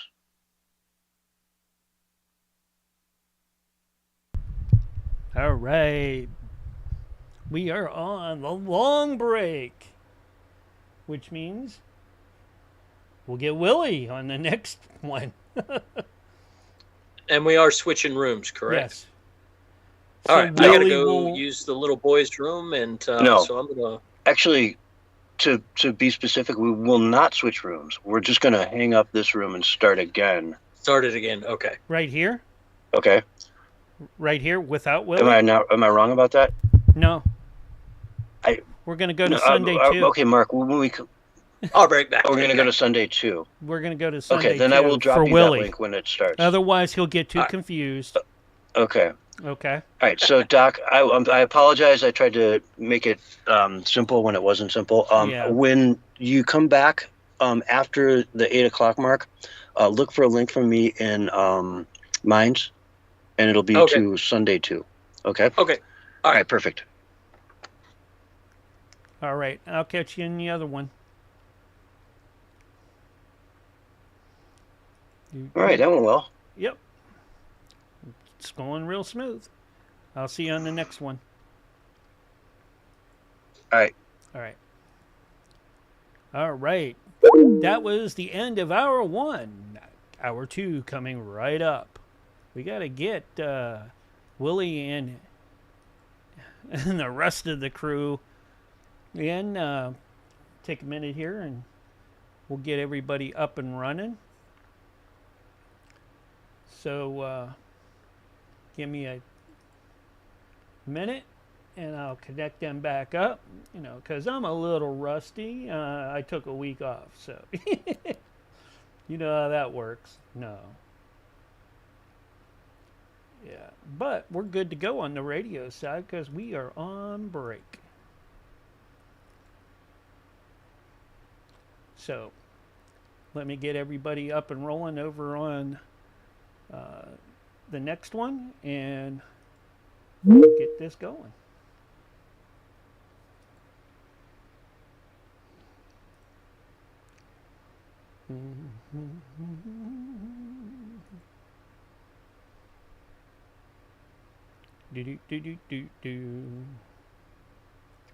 Hey! Hey. I don't see Willie at all. Oh, there he is. Maybe? David told me to give him a call. Hey! It's my time.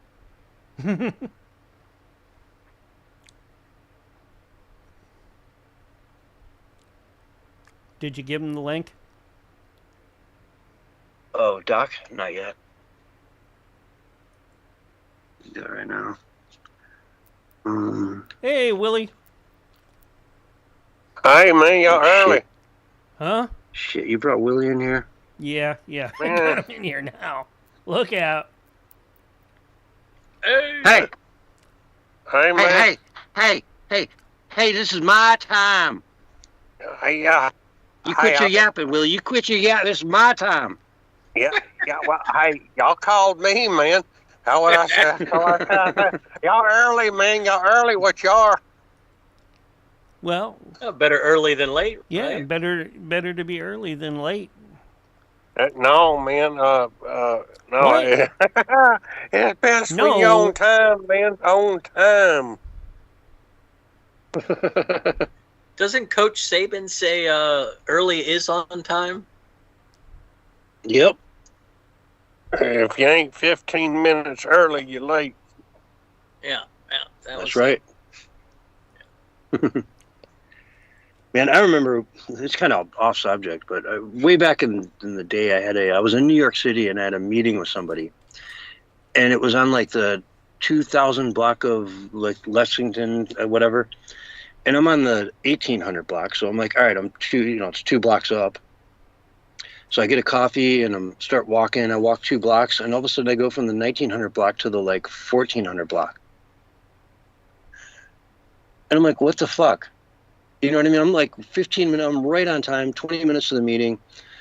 And I'm good to go. And all of a sudden I'm just in the wrong place. I had to jump in a cab, fly up there. And yeah, I showed up like 5 minutes late. And I was like, I'm so sorry. I explained to him, what happened. And I'm like, it's the damnedest thing. Why do you guys do that? Why am I in 1800, 1900, and then 1400? Should be 2000 block. But that's my New York story about being late. New York is an interesting place. They're very much, the East Coast has got all these layers to it, how things are done, like because it's been there so long.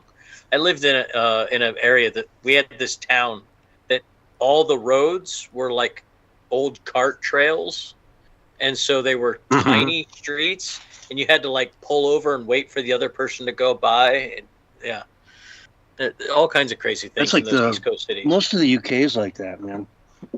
They have those tiny little roads. Yep. Lots of parts of Pennsylvania still like that. Yeah. I remember Or at going least through they were when I was Johnstown back and there. Pittsburgh on the brick roads. Oh yeah, I remember the brick roads. You think you Yeah. were going over train tracks. Oh, and you had those too, along with the trolley ones. That they had tore out like since like what the 1940s or 50s or whatever, but the tracks and all that still remained. You know, where you drove over and you knew exactly. Boom, boom, boom, boom. I'm like, oh man, there goes my suspension. And it's not like the paved parts of Pittsburgh streets were all that great either. No. But the nice thing about Pittsburgh and Johnstown is the incline planes. I loved doing them. Oh yeah. You ever go on the incline planes?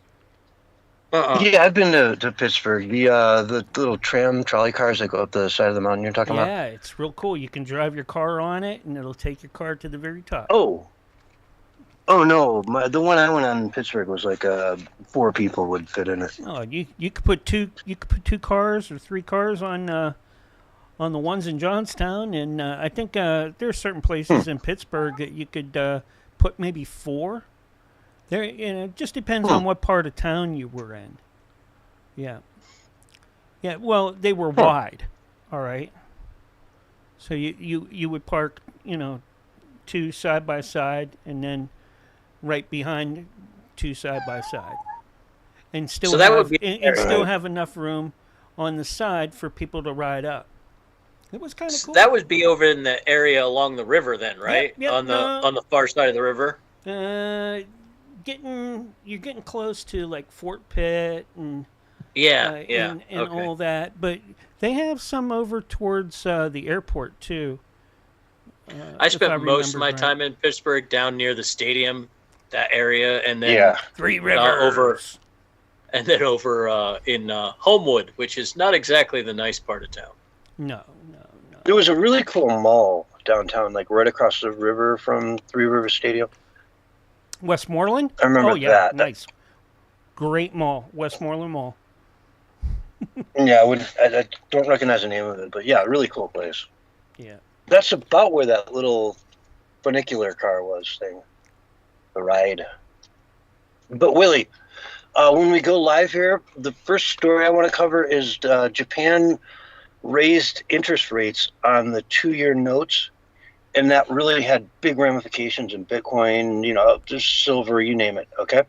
Yeah, and the worm market. Oh, and the worm, yeah, worms are down 10%. They're limit down right now, Willie. Yeah, big time. Hi, y'all know this is Willie from Willie's Worm Farm. You don't know nothing about all that. Yeah. And what is it? The monkey coin? That's at an all-time low. Anyways, you got 30 seconds, and we'll be back on air. Willie, you're no good. Oh, You a liar. Yeah, I hope he doesn't talk about, stealing turkeys like he did one year. He's Anyways, a dang thief. here's your countdown. 5, 4, 3, 2, 1, and you are live and on the radio side right now. Hello, everyone, and welcome to Hour 2 of the Censorship Sucks Roundtable Radio Show, Sunday night edition for November 30, 2025. With me tonight, I've got Doc in the house. What's going on, Doc? What's up, Doc? Not too much. Glad to see that we also have Willie in the house. Haven't talked to Willie in a while, so it's good to see him here. Yeah. Hey, Willie. Look at him. How y'all doing tonight? Doing well. Good. How was your Thanksgiving, my man? It was good, man. It was real good, man. I missed y'all last week. I tried to hack in, but there wasn't nobody there. Like I missed that Doc 6. Hey, Doc 69. Hey, Doc 69. You there, man? I'm here, man. What's going on? Yeah, hey, look at him. Hey, I was coming across some news, man. Hey, for all y'all out there in Radio Land don't know, I got to do this real quick. My name is Willie Lee. I run Willie's Worm Farm down in Waldo, Florida, and Willie's Cricket Emporium up in Sandy Run, South Carolina, man. Hey, I sell worm hot dogs and pea jugs, too. Hey, I got to get that out of the way, man, so folks out there knows who I am, man. Hey, and Willie, really quick, we don't cover this often enough. Tell everyone exactly what a worm hot dog is. Yeah, well, hey, see what you're doing right now, man? Hey, what you're doing is sidetracking, man. A worm hot dog is self-explanatory. You take a worm and you ground it up and you make a hot dog out of it. Just like you make a regular hot dog that's got chicken lips and cow tongue and all kind of other stuff in it, man. Hey, except for these worm hot dogs, they pure worms. They ain't got no bioengineered nothing, They're man. delicious, too. Yeah, Delicious. They are delicious, man. Hey, but you're getting me sidetracked. I've never tried one. Yeah, hey, Doc 69. Hey, back in 2020, man, up there in a place called Oregon, man. Hey, what they done is they decriminalized personal possession of all hard drugs, man. Hey, but now in Portland land, what they're doing is they're writing tickets for they're writing tickets for public drug use. Hey, just today alone, man, they wrote 300 tickets on the streets of Portland. So here's what I want to know: if it's decriminalized, how can they write tickets? They actually rolled that law back. They recriminalized them. Okay, so they recriminalized the possession of like hard drugs. Yeah. Okay, because I could see, it being okay to have them, but you can't use them in public, kind of thing. You can't shoot up on the sidewalk. That was what the law was supposed to be, and they didn't enforce it at all, and people just did drugs everywhere. Yeah, it was bad. Yeah, I'm looking at it, man. They writing them tickets left and right nowadays, and here's how them drug heads supposed to know, man. I don't think they can. Right? I don't think they do. They're not going to pay the ticket, right? What are they going to do with the ticket? Use it as toilet paper. I ain't never known a crackhead. Hey, Aunt Mama Lou got a bunch of cousins and her sister's husbands and all Aunt Mama Lou's sisters. They all crackheads. Like I ain't never known not one of them to watch the news. Hey, you know what else is in the news, man? Hey, Donald Trump, he done come across this whole auto pen with Joe Biden, and he said that anything that Joe Biden done with an auto pen, he's gonna rescind. Hey, that rhymes. Auto pen and rescind. That means hey, that means that all these turkeys that Biden pardoned over the years, they ain't pardoned no more. We got to find them turkeys. I think Turkey Dynasty's got them down there. Billy, down there, Waldo. I think them turkeys is down there at his house. So I'm going to go try to find them turkeys that they got pardoned, but they got They did that to Donald Trump too. I don't know. You saw the two turkeys that Donald Trump pardoned the other day, right? Yeah. A federal judge in Chicago overturned those pardons. Now, hey, Waddle and Gobble was their names, man. Waddle and Gobble. Yeah. The question is, were they delicious? Federal judge in Chicago overturned those pardons, and now they're in jail. Yeah. Well, hey, Donald Trump revoked the Bidens of Feathers and Barbara and High Flyer and Chicken Jockey. There was a turkey named Chicken Jockey. Hey, we ought to get a prize for every time we say Chicken Jockey. Didn't you get in trouble for stealing turkeys once before, though?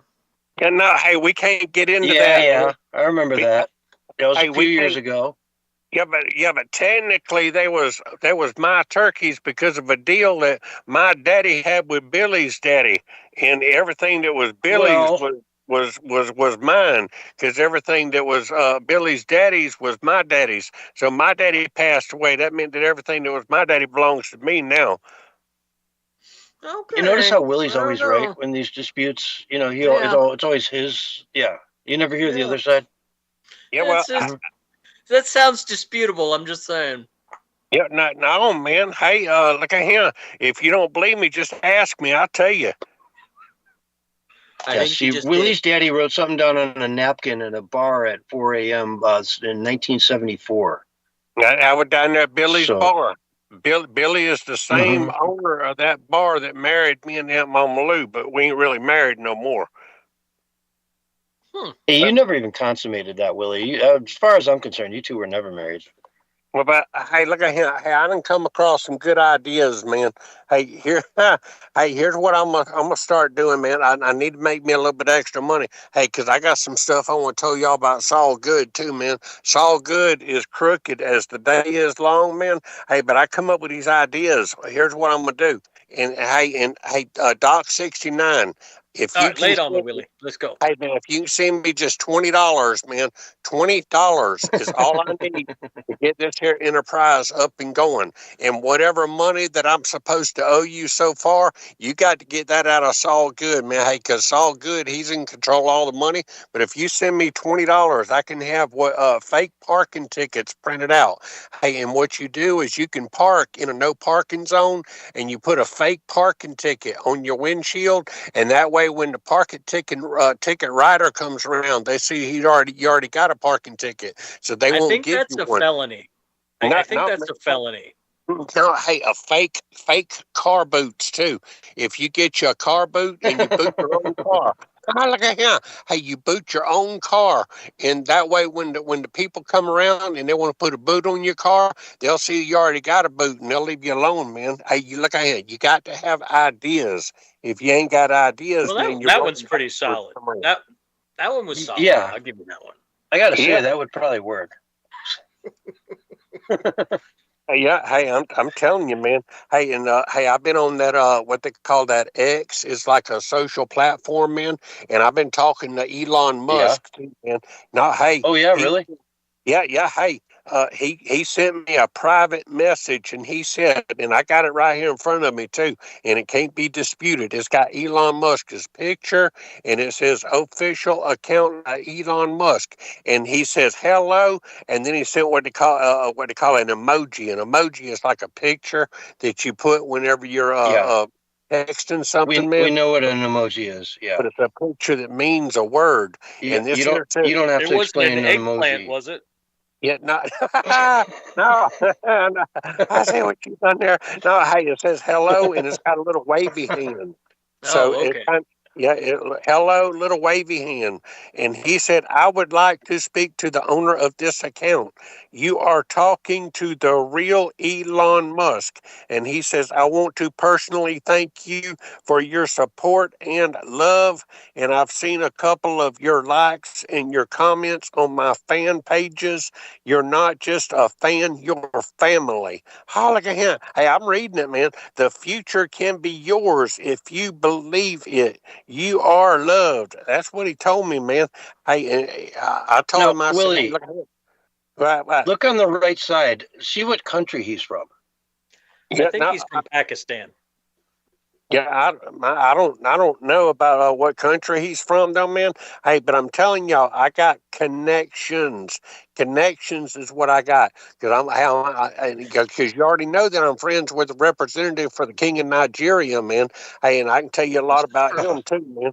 Hey, but I come up with another idea too. That guy's a scam artist. Yeah, no, man, don't be talking bad about the representative for the King of Nigeria, man. He's a scammer. He's not real. No, hey, look at him. He gonna come through by the time it's all said and done with. He's probably not even Nigerian. No, yeah, hey, he talks funny. He talks like It kind of sounds like Michael the Midget with an accent. Hey, but no, hey, I come up with an idea too, man. Hey, I'm gonna help folks out. I'm gonna give them advice. Advice. A lot of people out there, they need advice on stuff, and I'm gonna say, hey, you know what? If you need somebody to talk to, I am here for you. I am here for you. And I hadn't quite thought of a good name yet, man. Hey, but if you got a regular problem, I'll charge $100. If it's a sad story problem, I charge $200, and I will even cry with you for $500. Hey, look at him. Hey, them sound like good rates to me, man. Good rate. Better than a therapist, I'll tell you that. Yeah. Hey, I'll be a good therapist, man. Hey, I didn't come up with another idea too, man. Hey, where's that Mark at, man? That Mark Wojciechowicz or whatever. Hey, you there, man? Yeah. I can't say his The last producer's name. always here. I'm always here, Willie. What's up? Yeah, no, hey, look at him. Here's what I want to run by you, man. Hey, my daddy, that farm down there in Waldo, Florida, it used to be a roadside, event type thing. It was down there on 301 and 24 in Waldo, Florida. And, people used to come in there all the time, and they pet the monkeys and play with the basketball, playing chicken and all that. And I kind of got it back up and running now, man. I got giraffes and I got some elephants and stuff like that, man. Hey, but here's what I'm going to do. I'm going to add on a man-eating chicken. Hey, you open up the flap and you pay $0.25 and you can see a man-eating chicken. What it is really a man-eating chicken. Which man eating a chicken, though? Is that going to be you? Because I don't think they'll pay for it if they're just going to watch you eat. No, but look at him. Hey, all I need is about $20 from you. Hey, I need $20 from you to build the box to put the man-eating chicken in. I'll tell you, Willie, I'm broke. The market took all my money today. They got me. Yeah, talk about the market, man. That monkey coin went down so bad. I can't afford that. How you want me to do that? I could probably send you some cardboard boxes. Well, maybe some Mines tokens. Hey, you just poor mouthing now, man. Because the way I heard it told, man, you got all the money that there is in the whole daggum. I can't say daggum on the radio no more. In the whole state of Oklahoma where you live. I know you live in Oklahoma, man. I'm gonna dox you. Hey, he lives right downtown Oklahoma City, Oklahoma. His name is Mark Wojciechowicz. Yeah, right next to Barry, right? Yeah, hey, don't be talking about Barry, man. That Barry Bigelow. Barry Bigelow. Hey, but no, hey, I'm gonna have me a Nutra rat, man. I'm gonna put it behind like some pallets and stuff, and I'm gonna call it the world's biggest rat. And people's gonna pay $1 or maybe 75 cents to see the world's biggest rat. And what it's gonna be is one of them great big old Nutra rats that they got down there in Louisiana. Hey, and then I'm gonna have me They're big. They ain't got nothing on a sewer rat from New York City. Get out of here. Hey, why don't you just release that spirit out of that mason jar and start your own Skinwalker Ranch down there? There you go. No, that's Aunt Mama Lou's mama, Miss Dorothy. Her ghost. I keep it in a mason jar. Doc 60 don't know nothing about that, man. Hey, but exactly. Hey, you're sidetracking me, man. Hey, we also gonna have one of Aunt Mama Lou's sisters, and Aunt Mama Lou got great big old sisters, man. Hey, we're gonna put two of them in one dress, and we're gonna call it the great biggest heavy set woman in the world, and she gonna have two heads. People can pay to see them, man. As Aunt Mama Lou's two sisters, we're gonna have a talking giraffe. We're gonna have Aunt Mama Lou's palm reading. How do you get the giraffe to talk? How do you do that? No, you didn't hear about that, did you, man? No, hey, I was hauling these giraffes in the back of my pickup truck, and they hit a bridge. I heard about the bridge. How do you put multiple giraffes in the back of a pickup truck? Yeah. And then get them to talk. No, I sliced their heads off right at the shoulder, man. Oh, and God. now I got God. I got 2 sticks jugged up in them, man. And I can move 2 sticks behind the curtain, and I can make the mouth go up and down. And I got talking giraffes. Hey, people, I like the Wizard of Oz, man. People I'm don't not know what paying for goes on that. That's behind the craziness. curtains, man. Nope. I'm telling you, you got to have ideas, man. That's Ideas gonna is smell bad after like 3 hours. It's gonna be terrible. No. Hey, I done got them all taxidermied and dried out and everything else, man. Hey, we do that with all kind of stuff. I got taxidermy dogs and cats. Like my dog died. I had a dog here last year and it died, and I got it sitting up on the shelf right now, man. Hey, but see what y'all doing right now? You sidetracking me again, man. Hey, I want to tell y'all about something else. Hey, they got a group. It's called CMBRA. Hey, CMBRA. Y'all can look it up. I ain't making this up, man. Hey, what they do is they're advocates for like foreign people that work in factories. They want to make sure they get paid enough money. But nowadays, what they doing, man, is they isolators, and that's what I'm gonna become. I'm gonna be a isolator. Hey, I'm gonna get paid by the Siembra group to stand outside of Walmart, and if I see the ice coming, I'll go run in there and I'll holler, ice, ice, ice, and I keep all I them believe people. the correct term is la migra. I believe that's what you have to say. Yeah. I don't know. Yeah. No, but I'm gonna be an isolator, and I'm gonna make hey, and that way I can get a little bit of money, and I can pay y'all back from my endeavors if they don't, quite work out, man. You know what I'm saying? Just be careful. I know Pam Bondi's going after you guys for doing that, right? Yeah, well, hey, she's about crooked as the day is long too, man. Hey, I got stuff going on, man, and I've been doing. I was saying that tongue in cheek because she hasn't done anything.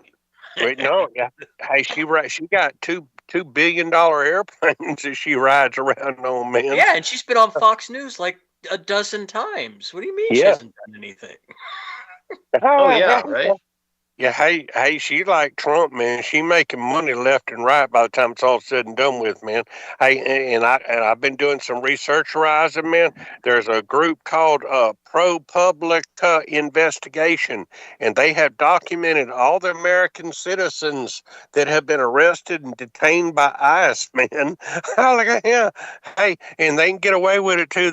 All they got to do is they say, "Well, I thought that they," and then it goes downhill from there. 170 incidences of U.S. citizens being held against their will during the first 9 months of the current administration.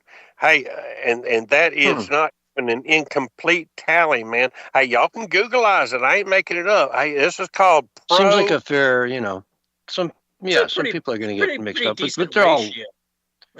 Yeah, they've been let out by now. I mean, we're talking, 2 million deports so far? Yeah, something like that. Yeah, hey, ProPublica.org, man. Hey, that's farleft.org. ProPublica. Let's dive into the deep end, Willie. Dive into the deep end of that liberal water, man. It's warm in there. Hey, you're gonna love it. It's because of the pee. The propaganda. You're gonna love it. Hey, I did, man. I've been looking at all kind of stuff. Hey, Donald Trump been making a lot of money. Hey, Trump have made billions of dollars ever since he got into office, man. He making deals left and right. He building golf courses everywhere. He building a golf course in Vietnam. He building a golf course in Qatar. He building a golf course in Saudi Arabia, man. Hey, he making all kind of money. He making his old company, the company he founded is doing those things. Yeah, man. Hey, it don't matter if it's his kids or him doing it, man. His kids are doing it. Wrong. Hey, don't get me wrong. Hey, I like Donald Trump, man. But man, he making all kind of money. Hey, he made $5.1 billion since he's been elected president, man.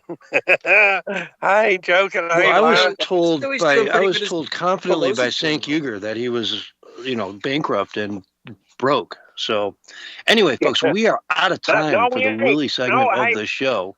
So we're going to go to break, and we'll be right back after these messages. No, flat Earth. Hey, Venezuela. You got the flat Earth in, but not the Venezuela. You're a little slow today, there, Willie. Yep, man. I was on a roll, man. I didn't get all the way down to Venezuela. Yeah, you even drug me in. All hell's fixing to break loose in Venezuela. Yeah. Invasion coming, I think. But, hey, Willie, did you hear about the new comet? What new comic? Hey, I got a comic. Hey, I got a comic. Hey, not a comic, a comet. A comic, yeah. Hey, go to Amazon.com, man. The Adventures of Willie, Lee, and Friends. You can buy these comic books of The Adventures of Willie, Lee, and Friends on Amazon.com. Y'all Googleize it, man.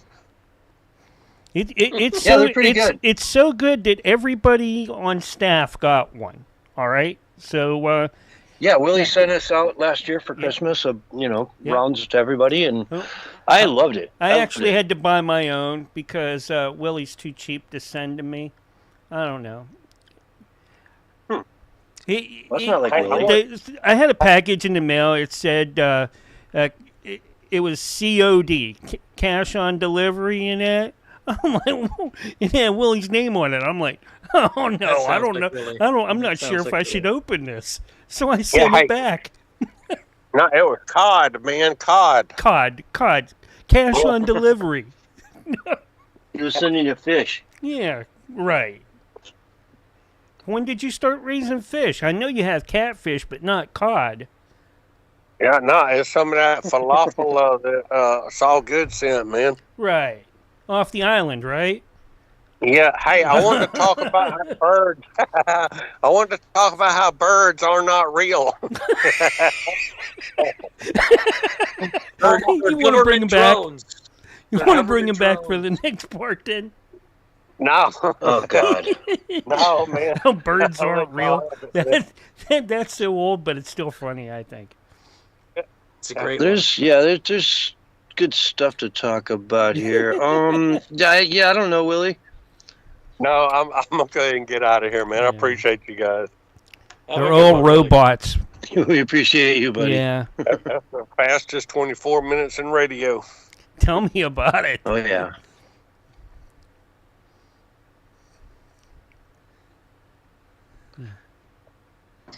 All right then, man. Thanks for coming by, buddy. Yeah. All right, man. We're going to do a man on the street next time around, too. We're going to be good for the next couple weeks, and then we're going to go on break at the end of the month again. So, Well, if you do a man on the street, you just need to have, like, car horn, like, horns and stuff, and, like, cars whizzing by, and, hey, what the hell? Yeah. Or just get in your car. Here. Why are you driving so? Get in your car and just be on your phone. And just start honking. No, you're just standing in the middle of the road doing man on the street. With cars whizzing by, you know. Yeah. I was heavier, 1 pound of rocks or 1 pound of feathers. And you'd be surprised how many people won't know the answer to that. They'll say, man, rocks is heavier. Willie, does water freeze at a lower temperature in Fahrenheit or Celsius? Hey, I take education right there. I ain't got one of them. Isn't freezing 0 in Celsius? It is. Yeah. That's what I thought. I worded the question wrong, I think. Yeah. But either way, they both have to be lower to freeze. Well, I worded the question in a way where you'd say, well, it's a lower temperature in Celsius at 0 than 32.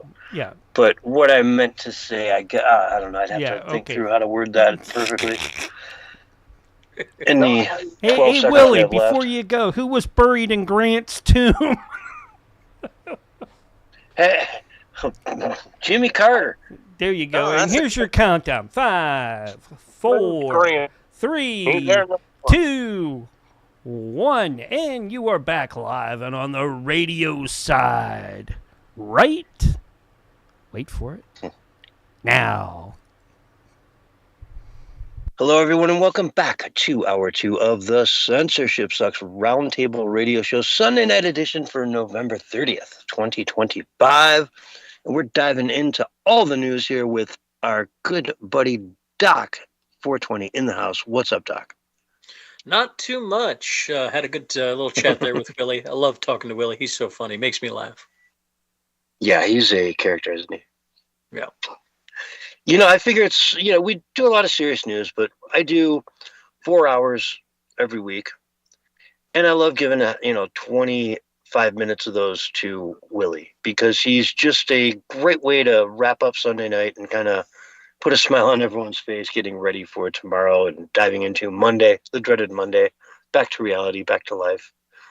So, yeah, it's fun to give him a little bit of a time on the air to kind of do whatever he wants to do because the man is insane, but he's got a comedic genius for sure. Yeah, for sure. For sure. Anyway, Eric Swalwell is running for the governor of California. And people have thoughts. People have thoughts. Lots of thoughts, I'm sure. Do I think he's capable of running California? Not by a mile. But they don't really need anyone who's capable to run California. California will run itself into the ground all by itself. That is true. However, the issue comes in the fact that he doesn't have a residency in California. He hasn't for several years. His primary residency, according to his mortgage, is in Washington, D.C. He owns no property in California. I don't think he's actually wealthy enough to just go out and purchase one.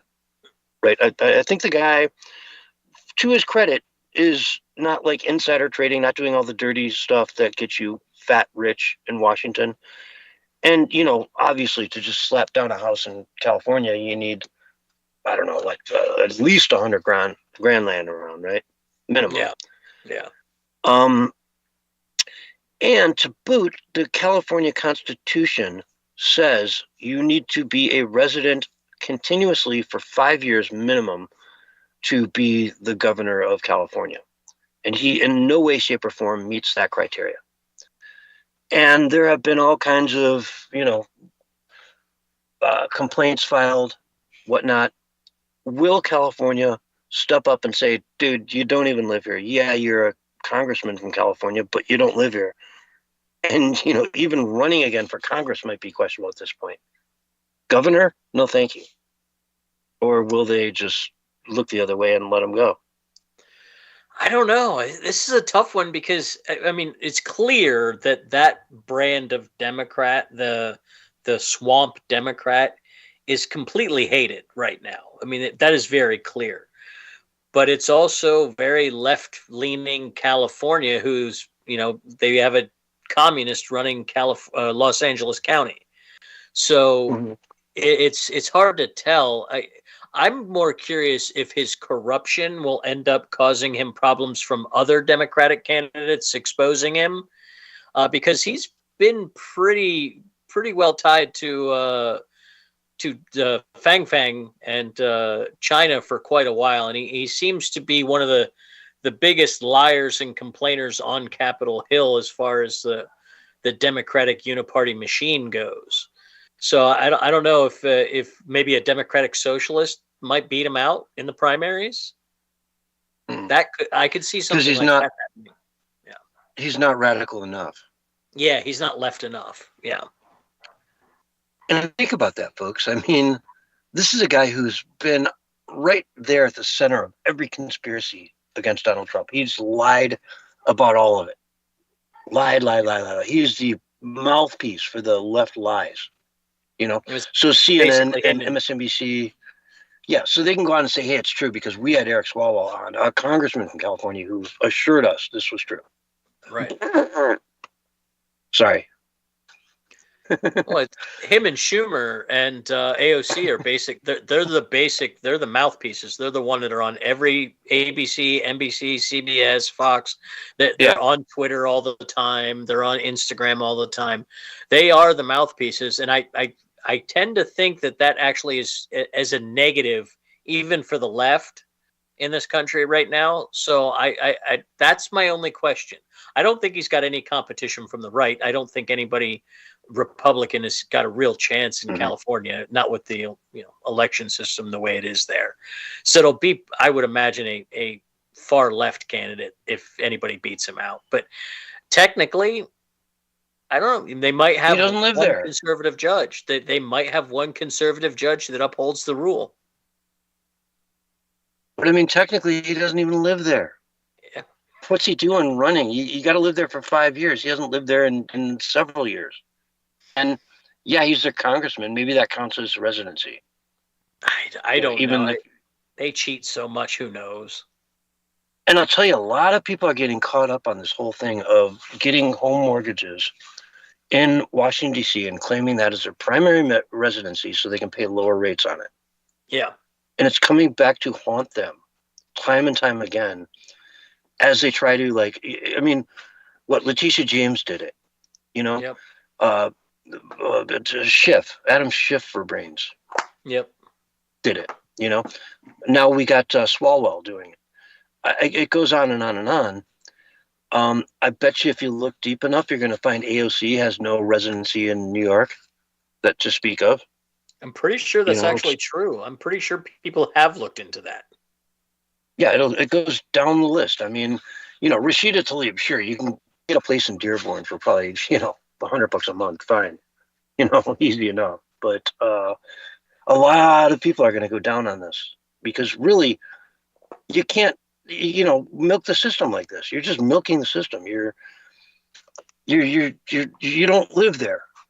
Yet you're representing them. Yet the law says you need to represent, the place where you live, which is why you can be so wacky and out of touch with everybody because you just live in the bubble in DC. You never go back to your district and touch grass. Yeah, there's a lot of them. Like you said, I think it goes down the list, especially on the Democratic side. One of my senators here in Oregon, his main residence is in New York City, where his family lives. He spends most of his time in Washington, D.C. He only comes out to Oregon to do photo ops. He doesn't actually live here. So, I mean, I'm sure it's at least half of the Democrats and probably a good third of the Republicans are all doing the same thing. Yeah. And, it's easy to check that stuff. And, you're signing a mortgage document. You can't lie on that. Right. If it's your primary residence, it has to be your primary residence, Yep. So, yeah, it'll get you in trouble every time. It's sort of, a rule that I bet a lot of people in DC break, But hey, man, we got you. Right. You don't live in California, bro.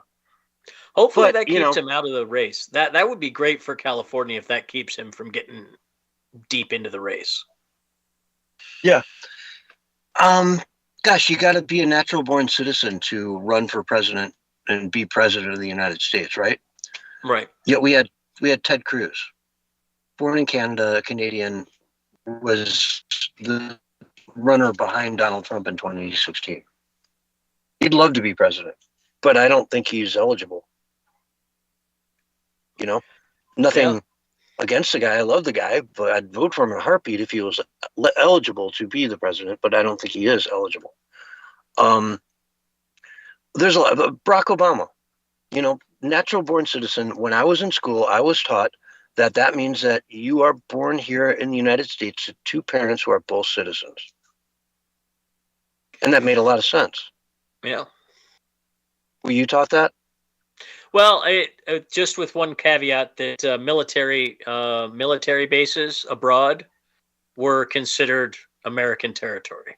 So if you if you're American parent, if your dad's active military, yeah, come on, of course. But I think that was the only other exception to the rule that we were taught. So yeah, basically the same thing. Yeah, if both your parents are in the Army and you're stationed in, Okinawa, and you were born at the local hospital there, you're still a natural born U.S. citizen. Absolutely. That was John McCain was born in Panama. Yeah. And that came I think that's where I learned. I think that's where that actually is the first time out of elementary school or high school where that ever came up was that election. I'd never heard of it outside of that election. Yes. So, Barack Obama was definitely born in Hawaii. His mom was a U.S. citizen, without a doubt. His grandparents were, but his dad was not a U.S. citizen.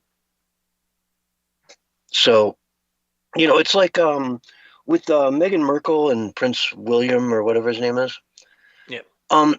If they had a kid together, could that kid be the president of the United States one day? I would say no, absolutely not, because the father is the Prince of England. Yeah, I don't know what the actual legality of it is, but I think we should in this country seriously consider narrowing that scope even further. I don't think you should be able to hold political office in America if you aren't third generation or older. I don't think kids who come over here and people come over here and have kids, I don't think those kids should be able to run for office either. I literally believe that you should be from an American line if you're going to be a politician. So at least 3 generations. And no dual citizenship either, I would say. Would be, that's got to go. No-brainer. Yeah. But, when you talk about Meghan Merkel and Prince William, that is the definition. When you think about the natural-born citizen thing, I mean, that's what the founders had in mind. They didn't want some Prince of England coming over here, having a kid with an American woman, and then that kid can be the president of the United States 35 years later. And also then the king of England at some point. Yeah, no, that was exactly what they were trying to prevent. Yes. I mean, Lordy, if that's not a perfect case example of why that rule exists, then there really isn't one. So I don't know. I bring it up because, with this whole Newsom thing, Newsom, it's his choice ultimately, but with Swalwell running for California, it's up to Newsom. Does he want the guy there or not? Yeah. And there's a documentary coming out soon about the whole LA fires. And it's some scary stuff, man. Let's see. There is a document that just came out recently. I'm trying to scan through here to find the relevant quote real quick. Okay. So the Los Angeles fire, the one that went through Palisades, it started as a different fire a few days earlier, and they didn't put it out all the way. Okay? Yep. They went up there and took pictures of it and said, hey, man, this thing isn't out completely. Do you want us to take care of it? And they got a stand-down order from the government. Yeah. Now, go ahead. It turns out that Newsom released a document a couple days before all this went down where they said basically in the Topanga Canyon, if a fire kicks up, they're not going to put it out all the way. Okay? Quote, unless specified otherwise, State Park prefers to let Topanga State Park burn in wildfire event, disregarding the park's proximity to residential neighborhoods. The document prepared in December 2024 was unearthed this week through legal discovery in a civil lawsuit against the state. Attorney Alexander Trey Robinson, who represents thousands of Pacific Palisades residents, says the manual outlines new procedures for fire management. Those procedures could have barred local firefighters from fully extinguishing an earlier blaze that later reignited in high winds to become the Palisades fire. So they called it in and got an order to say, don't worry about it. And anybody with an app could have pulled up the weather for the next few days and would have seen, whoa, we've got some 80, 100 mile an hour winds coming in. Yeah. And they did nothing. They let it go. Not only that, but they didn't even have pressure in the water system.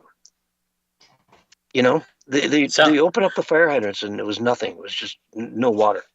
Sounds an awful lot like Hawaii, doesn't it? Yeah, it does.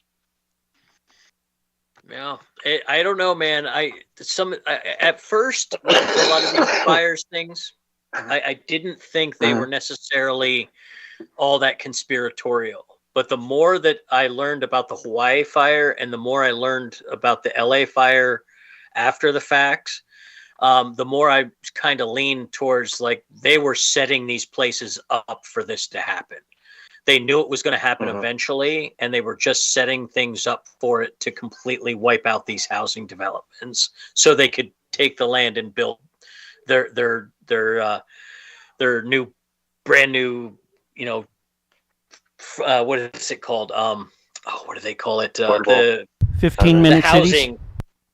Yeah, basically for poor people, but they're like 15-minute cities and high density, and I forget what they have a word for them. I forget what they call them, but that's what it seems like they're intent on doing. The problem is that's the most desirable real estate in Los Angeles. You know what I mean? And free markets dictate the value and what usage you're going to have. And even if you build high density, skyscrapers there in their place, those suckers are going to have ocean view properties. You know what I mean? It can be some tiny little studio, but it's still going to go for $2,000-3,000 a month.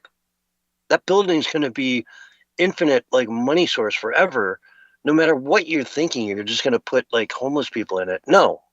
The homeless people sublet this stuff out to somebody who can pay $3,000-4,000 a month to it, and they'll be like, "Hey, I'd pay $500 and sublet it to this guy for $4,000." It's a good deal. Doesn't that already happen in New York City with rent-controlled apartments? They just sublet to someone else. Because there's like rent-controlled apartments for like $600-700. They're like in old '90s dollars, and people like sublet them out. Like I know it's illegal, but it's a thing I've heard people do. Yeah. So it wouldn't shock me if that happened at all. Yeah, I mean, I'm sure there's loopholes that allow people to do things like that, but for the most part, gosh, if you've got a 1970s, rent control place, you're just going to live there till you die. Yeah. Like, no, I'm not going to sublet it to you. Like, I don't know. I mean, maybe fund your retirement in Florida through the thing if you can, but you got to have a willing partner that's going to be like, yep, hey, you got to fly up here tomorrow. He's coming. Yeah, right. You do have to have that part of it, but it's really weird the way it really does seem like they set this place up to burn down. It really does. Mm-hmm. It is. And you mentioned Hawaii, and it's like, you hate to go full conspiracy theory, but I mean, the dude out there, remember the water rights guy who said, well, I don't know, man, the water doesn't necessarily belong to you guys just because your house is on fire. We need the water for what, Gaia or something? Yeah. It was pretty crazy, and getting to see the fires, because it's just like the bombing in Israel. People get to see it in real time. It makes people not like it so much. Well, you see these people's that completely lives destroyed, and then the government's we're just going to take the land and build some other stuff here. No big deal. Like that doesn't go over real well. And they Mayor Bass just came up last week and celebrated the first home that was, reconstructed since the fire.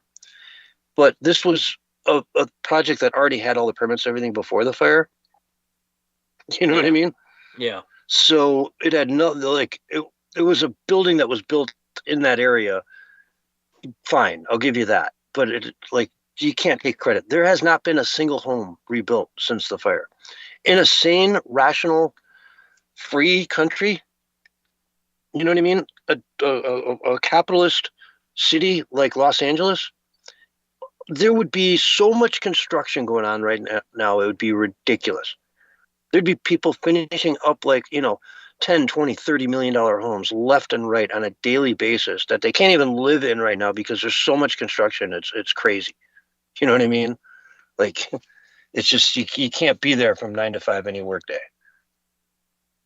In a rational, if we were a capitalist country, that would be 90% rebuilt right now. Oh yeah, it would be on the nightly news in California. New homes being built constantly. work is bringing in construction workers from all over the country. Yeah, absolutely. 100%. Oh, yeah.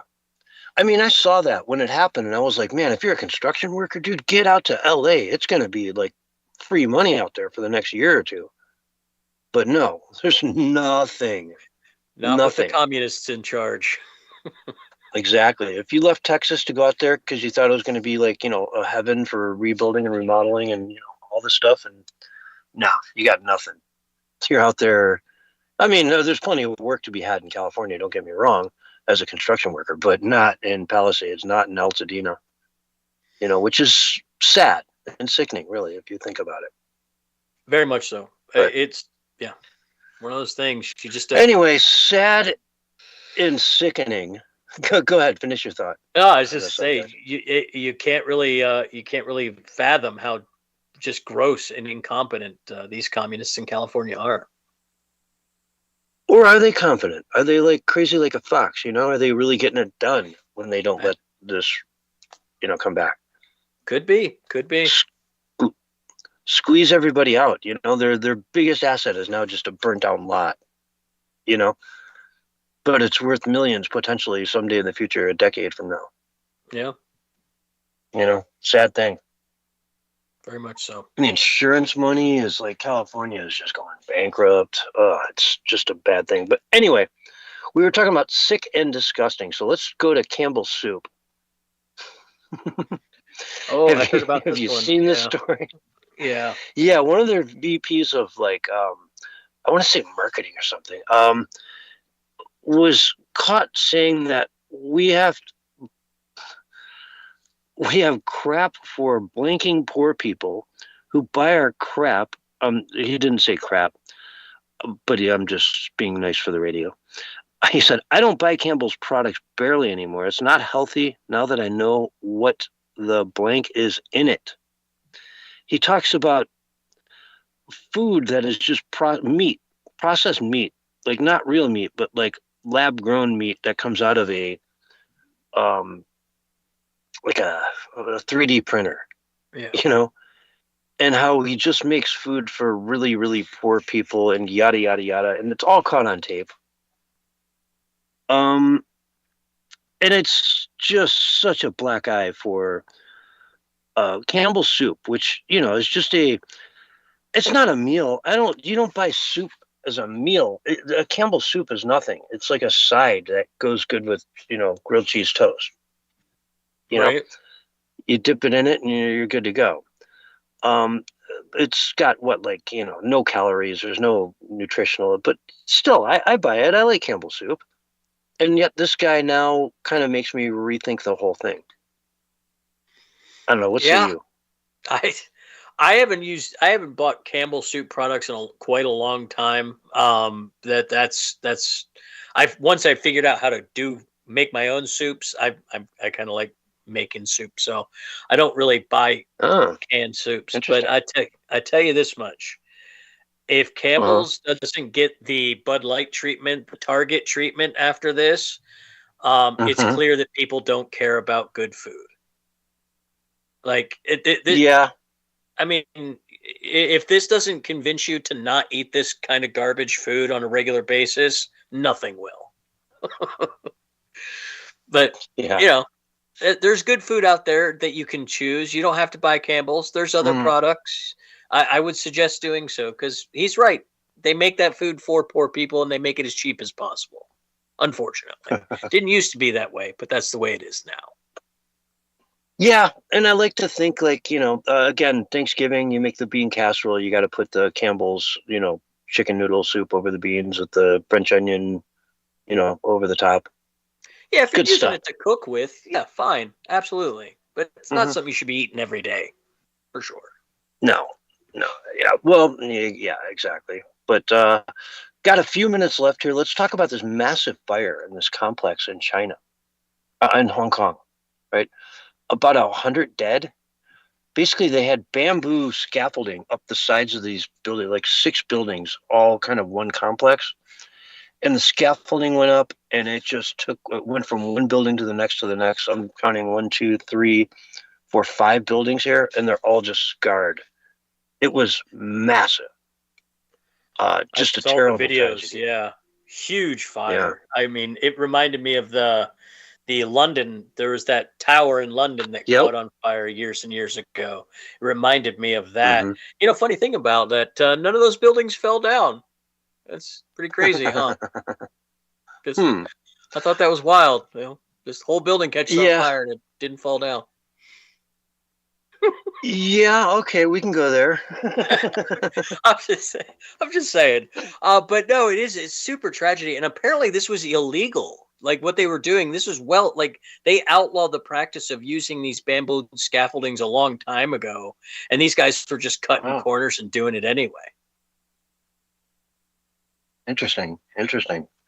So yeah, a few of them have gone to jail. Manslaughter is the charge, which is negligence and such that someone died. Yeah. It's manslaughter. And it's probably, sadly to say, like you say, it's sad. Yeah. But a major, major, major tragedy for Hong Kong. And our hearts go out to them. Otherwise, folks, we're all out of time. Let's end the show here. This has been the Censorship Sucks Roundtable Radio Show Sunday night edition for November 30th, 2025. Thanks, everyone, for listening. And we'll see you Wednesday night, 6 o'clock p.m. Eastern Time, right here on this channel.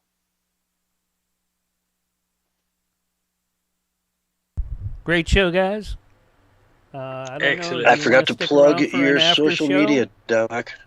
That's all right. It happens. I forgot to until the last 30 seconds. It's all good. All right, gentlemen. Well, I'm going to get out of here. You guys have a good one. All right. All right, man. Yeah, I'll pop in with you, Mark, for a few minutes and see if anybody else shows up. Yeah, David said he might, so I'll keep this one going. So I'm going to hang up and restart it, okay? Okay. All right. All right, stick around, folks. We got an after show with Censorship Sucks. It'll probably be just him and me for a little bit.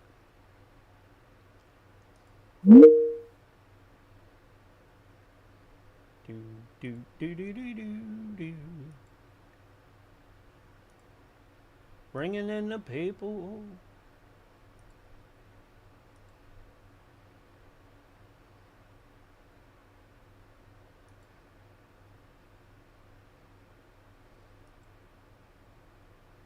Bringing them in.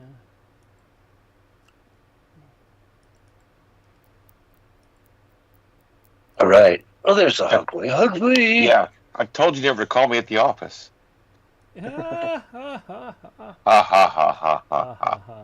And here you are for the after Jocularity. show. Yeah. So, did you make any headway on that file? Trying to find it? I still have no clue what song you're talking about. If you ever hear, So. if you ever heard Next News Network's theme song, all right, Okay. it's that, but I don't know if I have. but about censorship sucks. Okay. Okay. All right. All right, that's Yeah. all I can. I don't know what the title is. I look for Next News Censorship or Censorship Next News. All right. I tried It's like a searching for knockoff censorship. of Couldn't find Gary, anything. Checked some folders. The problem is I have like 4 accounts on 3 or 4 different AIs. So David, have you even tried searching for it sounds kind of like the Next News Network? no, because it doesn't work Search that for way. that. Doesn't work that way. Yeah, no, search for that. It should come right up. Right. Doesn't work that way. All right. Well, does not while work. I'm going to do this, while we're doing this, I am going to cut off a few platforms, and one will be, one Goodbye. will be. If we lose you now, it's because you're not worthy. You're not on That's the right. good platform. Yeah, So we're going to talk about you. Goodbye. Yeah, The all moment you we poor- disconnect you, we're poor talking about lower you. platforms. Say Yeah. goodbye, YouTube.